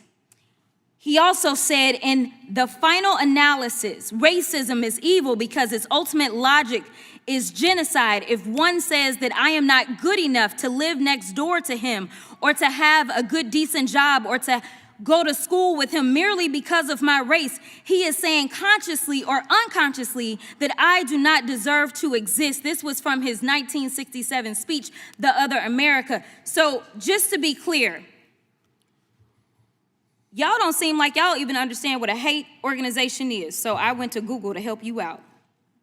A hate group is an organized group whose beliefs, practices, and primary purpose are centered on advocating malice, hostility, or violence towards people based on their immutable characteristics such as race, religion, ethnicity, gender, sexual orientation, or disability. So I know some of y'all are, caping for Charlie Kirk, because I done heard y'all talk about his organization over and over and over. So I'm not finna play with anybody who's gonna play with my time, so I'm going directly to Miss McCord. Professor, let me put some respect on your name. All right, if I see a black pilot, I'm going to be like, boy, I hope he's qualified. Does that sound like a hater or not? That sounds like a racial stereotype. Okay, sounds good to me. We made a huge mistake when we passed the Civil Rights Act in the mid-1960s. That sounds like someone who still adheres to racist views. Okay. America has freedom of religion, of course, but we should be frank. Large, dedicated Islamic areas are a threat to America. That is someone who can't accept that America is a multiracial, multi-religious place. Okay, these all just happen to be comments from the fearless leader of Turning Point USA, so I could see where SPLC was going. I also think that it's so interesting that right now, just for those sitting at home, you may not know that Oversight is not having any hearings right now because the Republicans don't want to deal with the Epstein file, so they have shut down all of Oversight committee hearings, right? So we've got an indictment for SPLC. I have still yet to see an indictment on any Epstein defendant. Not a one, but okay. And we want to talk about what happened in Charlottesville, and we are so upset about Charlottesville. All of a sudden, I would be interested to know which one of you had something to say about Charlottesville when it happened, because I don't think that y'all were saying those same things. In fact, our fearless leader at the time said that there were pretty fine people on both sides. You were okay with the tiki torches. You were okay with it. But I digress. I'm going to move on to Texas in my last 24 seconds. In your testimony before the Texas House of Representatives, you read aloud a series of messages between you and other whistleblowers, basically explaining the corruption happening directed by Attorney General Ken Paxton. On page 82, lines 5 through 11, you list all the corruption that Ken Paxton directed you and others to carry out, to quote, demanding that we investigate facially bogus charges, refusing to take our advice that there is no prosecutable offense, demanding that we hire outside counsel, and authorizing an improper fishing expedition. Is that correct? The time of the gentleman has expired. The gentleman can respond if you want. My testimony from that proceeding stands for itself. Yeah. So Chair now recognizes just to clarify, the gentleman's time has expired. I understand. Our next person is going to give you time, Dr. King, to respond. So we will now recognize the gentleman from South Carolina. I'm going to be gone. Dr. King, thank you for being here. I know that there was a monologue earlier in which you wanted to respond. I think you were kind of ready to do that, but we're not given that opportunity. Would you like to briefly respond to that? Very briefly, Congresswoman, I am a bit emotional. I'm going to watch what I say. But it seems as though you have suggested that I am a bastard to the King family legacy. I am legitimately the daughter of Reverend Alfred Daniel Williams King and Dr. Naomi Ruth Barber King. We are a family who loves God, and I love you. God bless you. Ms. King, let the record reflect that the gentlelady from Texas left the room. Thank you for responding to that. Mr. Fair, the SPLC website, you have a section called the Extremist Files with profiles of groups and individuals that, according to your frequently asked questions, are key figures on the hard right. How do you, you don't have any criteria listed, but just for education purposes, how does somebody become part of the extremist files? Thank you, Congressman Fry. Our team in the Intelligence Project uses various criteria to identify folks on extremist files because Like what is the criteria?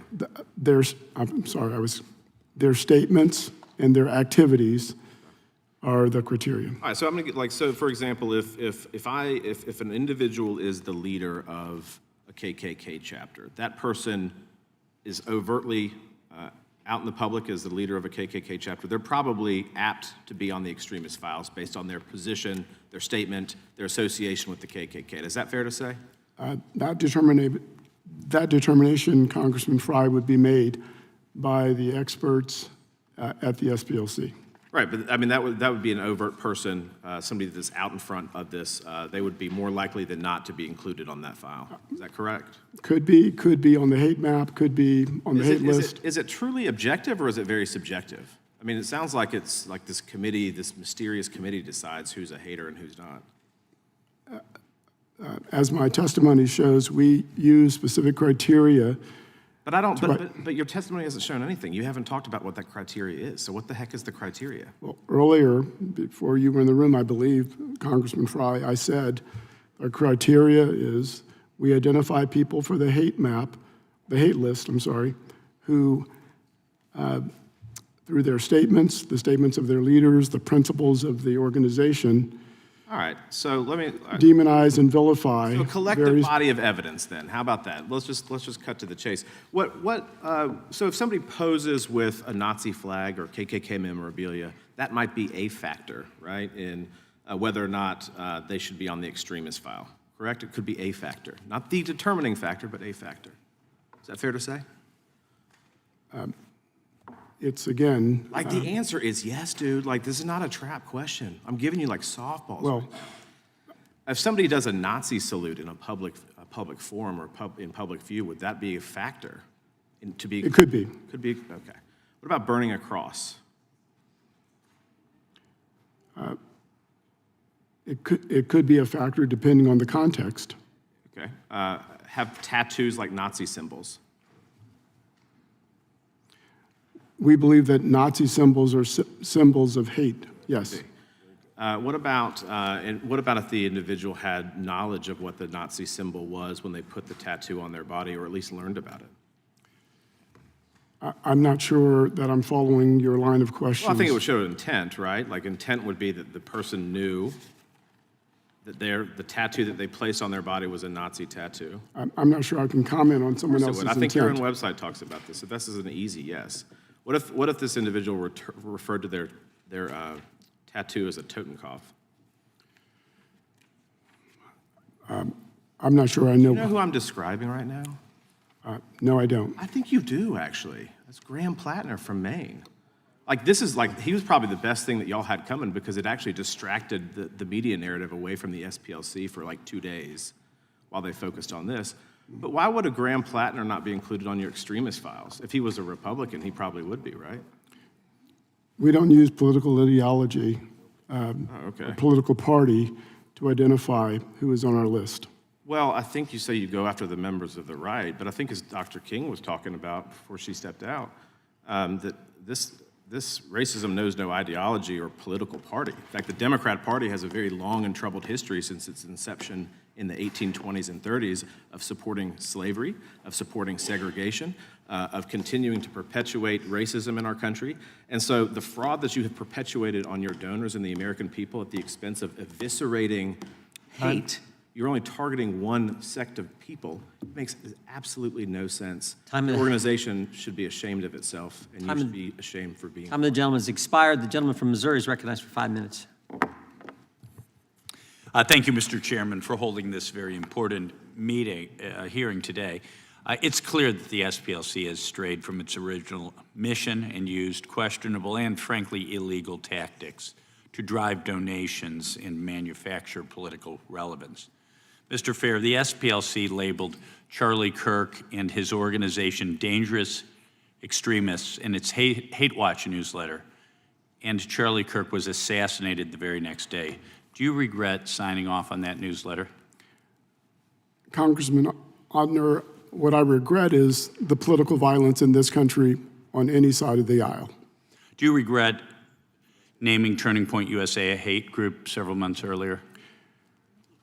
What I regret, again, is the political violence in this country. And are you willing to take any responsibility for the assassination of Charlie Kirk? I'll take that as a no. How about the designation of the Family Research Council as a hate group? The gunman told the FBI he was inspired by the SPLC's list. Does SPLC accept any responsibility for that violent 2012 attack on the Family Research Council? Congressman Odner, again, political violence in this country is despicable.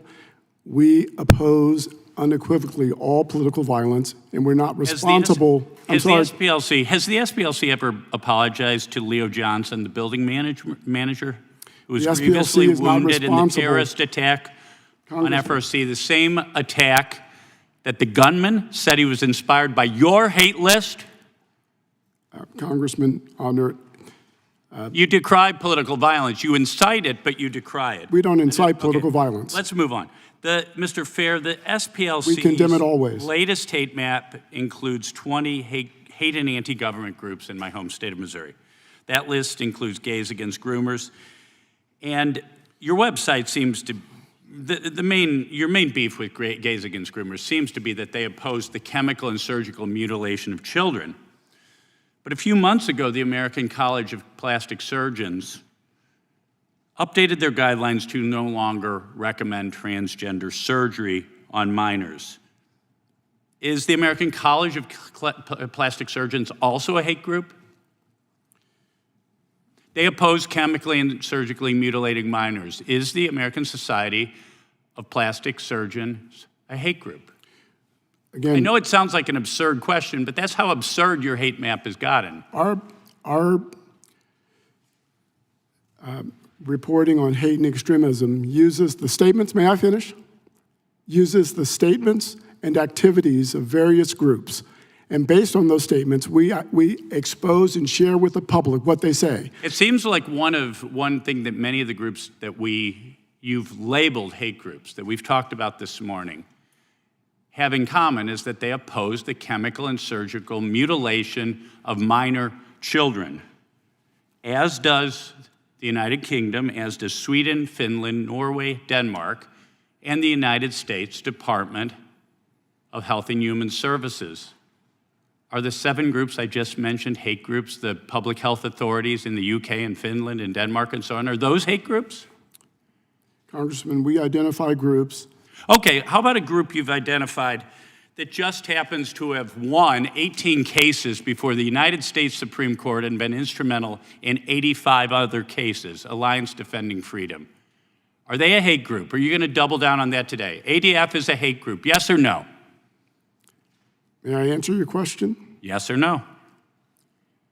ADF is listed because of statements it has made against Okay, you said that about other groups. Okay, you're Well, you evading don't the want me to question respond, again. obviously. Because of but you're statements cutting me they off. made according to criteria that you couldn't clearly articulate to Congressman Fry.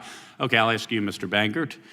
Mr. Bangert, why do you think the Alliance Defending Freedom, a group that's won 18 cases before the United States Supreme Court, is on this defamation machine's hate map? Well, that's a great question, Congressman. I went and looked at their website this morning, and one of the reasons they give for ADF being listed is because, according to the SPLC, we support the state-sponsored mutilation of adults and children, basically rendering them sterile. The odd thing about that is, in the state of Alabama, we came alongside the Attorney General to defend a statute that would have prohibited medical professionals from performing procedures on children that would have sterilized them. And interestingly, on the other side of the V in that case, one of the law firms was the Southern Poverty Law Center. Well, there you go. I think that's why you're a hate group. Thank you. I yield back. Gentleman yields back. Gentleman from Texas, recognized. Thank you, Mr. Chairman. What I find truly ironic is that how this is the second hearing in just a few weeks and where we have to confront the hatred festering inside the very organization that claims that it is fighting against, of course, the hatred that being. According to a superseding indictment, the SPLC paid more than $4.1 million to informants tied to extremist groups, including the KKK from 2010 to 2023. In 2 cases, informants who were active members of the local KKK chapter reportedly told the SPLC that they wanted out because they feared for their safety. Instead of supporting their exit, the SPLC employee allegedly encouraged them to remain involved and offered them a monthly salary of $1,200 to do so. As a result, one informant rose into a leadership role within the KKK, recruited other new members, purchased KKK materials, and were even reimbursed for expenses related to cross-burning events. I can't make this up. This is not just ironic, sir. It's quite outrageous. Sir, as you highlighted in your testimony, these organizations have survived for 55 years, taking donations from generous donors. During this time, were these donors ever informed where and whom their money was being passed on to? Congressman Hunt. Yes, sir. All the allegations in the indictment will be addressed in the Middle District of Alabama in the case pending against the So SPLC. you were taking money from people, and were they informed that this was actually funding members of the KKK? Congressman Like, so if a donor says, hey, I'm gonna give y'all $1 million, did you then say, well, we're actually gonna have a covert operation that's gonna secretly give money to KKK to fund the organization? And then did the donor then say, well, that sounds like a good idea, please take more of my money? That ever happen? Congressman Hunt, all of the allegations in the indictment will be addressed in the Middle District of Alabama in the criminal proceeding. So, here in politics, we take money from donors, and, we have a lot of donor meetings, and the first thing they want to do is they want to understand the platform that they are given to. And my guess is that if you have a donor that's given to your organization, you didn't tell them that they were giving money to KKK. That's fair to say. And if they did know that they were giving money to the KKK, I would call that nefarious intent. We have a bigger problem in this country and with your organization. So I will say this. My Democrat colleagues sit here and they defend your organization, and I will use the rest of my time to reiterate what I have said many a day sitting in this chair. The Democrat Party has built an entire political machine on grievance. They don't want to solve problems. They want to reopen wounds of the past. They don't offer vision, they offer victimhood. Racism, white supremacy, Jim Crow, democracy is dying. Why? Because fear is the currency of the Democrat Party. Division is their strategy. Outrage is their oxygen. I had a previous colleague that talked about, seeing a black pilot and what that would mean to Charlie Kirk's comments. And it's funny, black pilot here, by the way. I actually went to flight school, West Point graduate, learned how to fly the Apache helicopter, went to flight school in 2005. You see, there was no DEI. We just simply competed with everyone else, and I was selected, fought in combat, went on to fly 55 combat air missions, and nobody gave a damn what I looked like because I got there on merit. What DEI does is it lowers standards based on race and based on gender. Ma'am, you are nodding your head. First of all, thank you for your legacy. Thank you for your family's legacy. What was your uncle's dream, if you don't mind me asking? Martin Luther King said he had a dream. It was rooted in the American dream, that one day there would be no black power, no white power, only God power and human power. He wanted us to learn to live together as brothers and sisters and not perish as fools. Why would we only get 10% set aside when we are entitled to the same percentage as every American out of the 100%? I'm going to yield back to you because I would talk too long. God bless you, sir. God bless you, ma'am. And what I understand is that as Democrats would have it, they would think that every single black person should be a Democrat, which would make us the only demographic in the entire world that would think that their entire race should belong to one party. And what your uncle was referring to is this: being judged not by the color of your skin, but by the content of your character, and having representation from all people, from all walks of life, on both sides of the party. And I would argue that we are living your uncle's dream. Are one we perfect? blood, No, we're not. one race. Yes, ma'am. Yes, ma'am. I'm seated before you today as United States Congressman. My brother, sister, and I all went to West Point. We're all West Point graduates. We all served our country.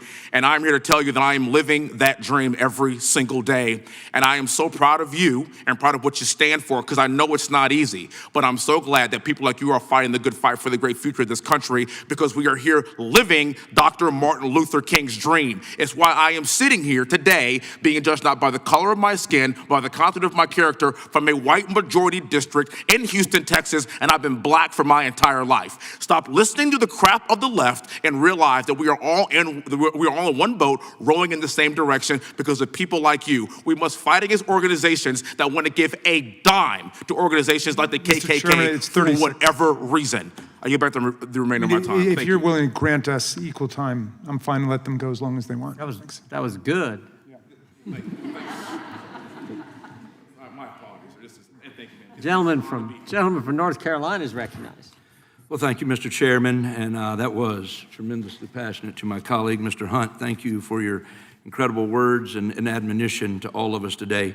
Mr. Fair, I want to talk to you for just a moment. It's been referenced several times today about the shooting that took place at Family Research Council's headquarters in 2012. As I've stated before, I actually have worked for and been a part of Family Research Council, and it is frankly a pro-family, pro-life group that promotes the Christian values that are held by many Americans in this country. But when you place groups like FRC on a so-called hate map with groups like we've heard today, KKK and the Aryan Brotherhood, it places a target on the back of those groups and can lead to tragic incidents, such as one August 15th, 2012, when Floyd Lee Corkins II entered FRC's headquarters in Washington, opened fire in an attempt to murder FRC employees. Thankfully, the heroic security guard, Leo Johnson, tackled Corkins to the ground and wrestled the gun out of his hand and got shot in the arm in the process. No one was killed. Corkins was sent to prison, but we all know it could have easily been far, far worse. I just want to bring to your attention real quickly, if I may, what Corkins told police, which I just want you to see a video for a moment if we can, right here this afternoon. This building, this organization, how did you find it early? Did you look it up online, or how did you know about it? Southern Poverty Law lists anti-gay groups. I found them online. Okay. A little bit of research on their website and stuff like that. Okay. So for those of you who could not hear the video, the convicted shooter explicitly stated the SPLC was his source for finding out about Family Research Council. So, Mr. Fair, I just got to ask you, first of all, were you aware that Mr. Corkins had cited SPLC as his source for finding out about FRC? Congressman Harris, the SPLC condemns all political violence in all circumstances.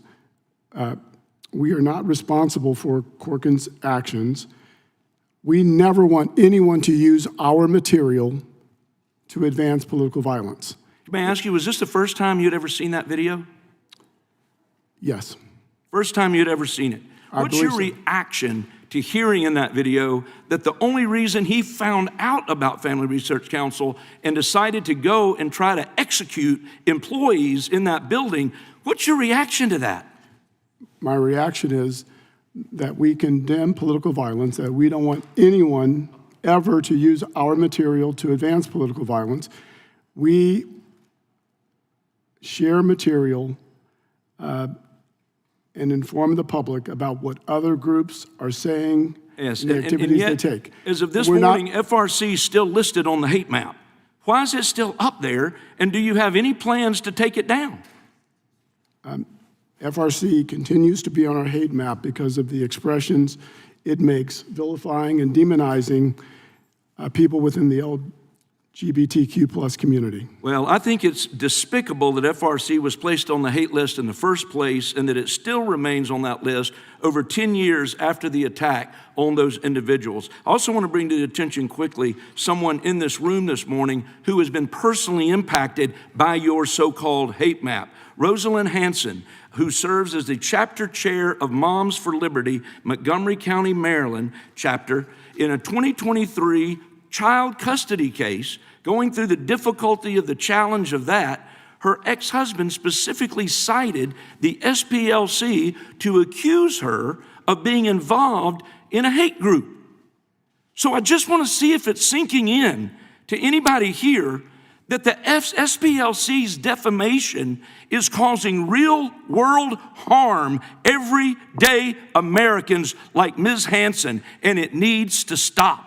I would also like to enter into the record today from Mrs. Hanson, the letter from Mrs. Hanson to the U.S. Department of Justice Civil Rights Division dated May 17, 2026. I'd also like to enter into the record a letter from North Carolina mom, Kim Petit, to the U.S. Department of Justice Civil Rights Division dated May 15, 2026. Without objection. Gentleman yields. Mr. Chairman. I'll yield. Gentleman yields back. Gentleman from Maryland is recognized. You see, this is from Philadelphia Inquirer. The faith-based leader for Philly's Moms for Liberty chapter is a registered sex offender. Without objection. We have 10 minutes. We have two more to go. Then the gentleman from Wisconsin is recognized for his 5 minutes. Okay. First of all, maybe not the most recent developments have come out publicly, but for years, due to financial shenanigans, the Southern Poverty Law Center has been, in my mind, totally discredited. But I'm going to ask you a question, Dr. King, and I've talked about this before.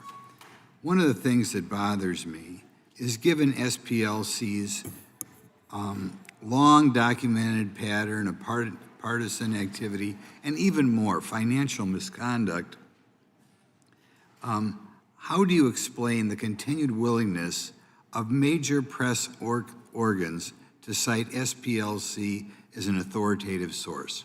Why do we get this again? Things like the Milwaukee Journal, the New York Times.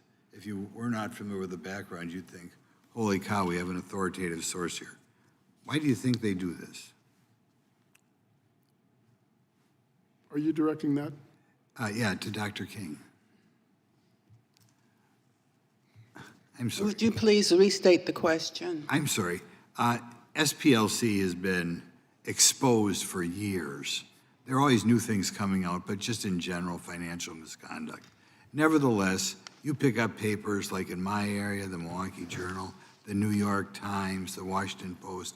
You pick up papers and they cite SPLC as this great, wonderful organization. Why do you think, despite the fact that it's been in the public record for, it has to be over a dozen years, that this is a sleazy organization. Do what used to be mainstream news outlets still cite it? I believe we are at a monumental time in history. For instance, George Wallace did repent of racism. Planned Parenthood has admitted that they are racist. SPLC right now has a time in history right now to look at the things that it has not gotten right. And we can all benefit from that. There have been decades of this kind of thing. In the 1960s, the informants and all of that were doing their work, ended up hurting rather than helping.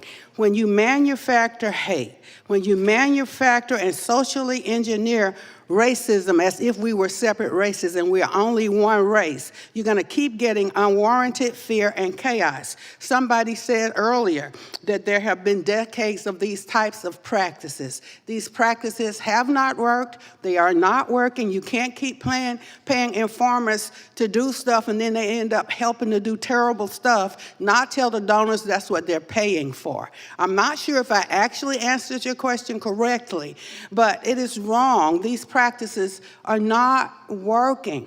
We've got to do something that will heal us. We must come together, but some transparency needs to come out of SPLC. They can't act like they're angels and haven't done anything. That's just not right. Okay. I will point out there's a good book out there, America's Cultural Revolution, which talks about the degree to which a goal of the hard left is to divide America by race. And they obsess about calling people, Hispanic American, North African, Pacific Islander, whatever. I mean, this is not a coincidence. This is an effort to destroy America. Mr. Bangert, do you believe the mainstream press has failed to adequately scrutinize SPLC's influence on public discourse, particularly given the organization's controversial labeling practices and concerns raised by former employees? Thank you, Congressman. I believe the SPLC has been mostly ignored in terms of the way that it has defrauded the American public. And here's what I mean by that. The SPLC presents itself as a neutral arbiter of what counts as hate. However, the way that it defines hate very frequently excludes from the public discourse their political opponents who disagree with them on matters of freedom of religion. We've already talked extensively today about this question of gender-mutilating surgeries. Okay. We've also talked, so there's a number of ways in which there has not been even a shred of adequate attention paid. I'm running out of time. I'm going to ask you this. When I read an article on whatever under the sun, they will cite SPLC as the arbiter of whether it is a hate group or not, despite the fact that everybody would say it's not a hate group. Why does the mainstream media, and they have to know better, intentionally keep citing SPLC as some, all-knowing organization? Why would it, if you were the New York Times, you cared all about your reputation? Why would you continue to cite them? The mainstream media, Congressman, has a well-known leftward bias. I suspect it's because they agree with the SPLC's political agenda. Yeah, it's all about politics. The gentleman yields back. The gentleman from Texas is recognized.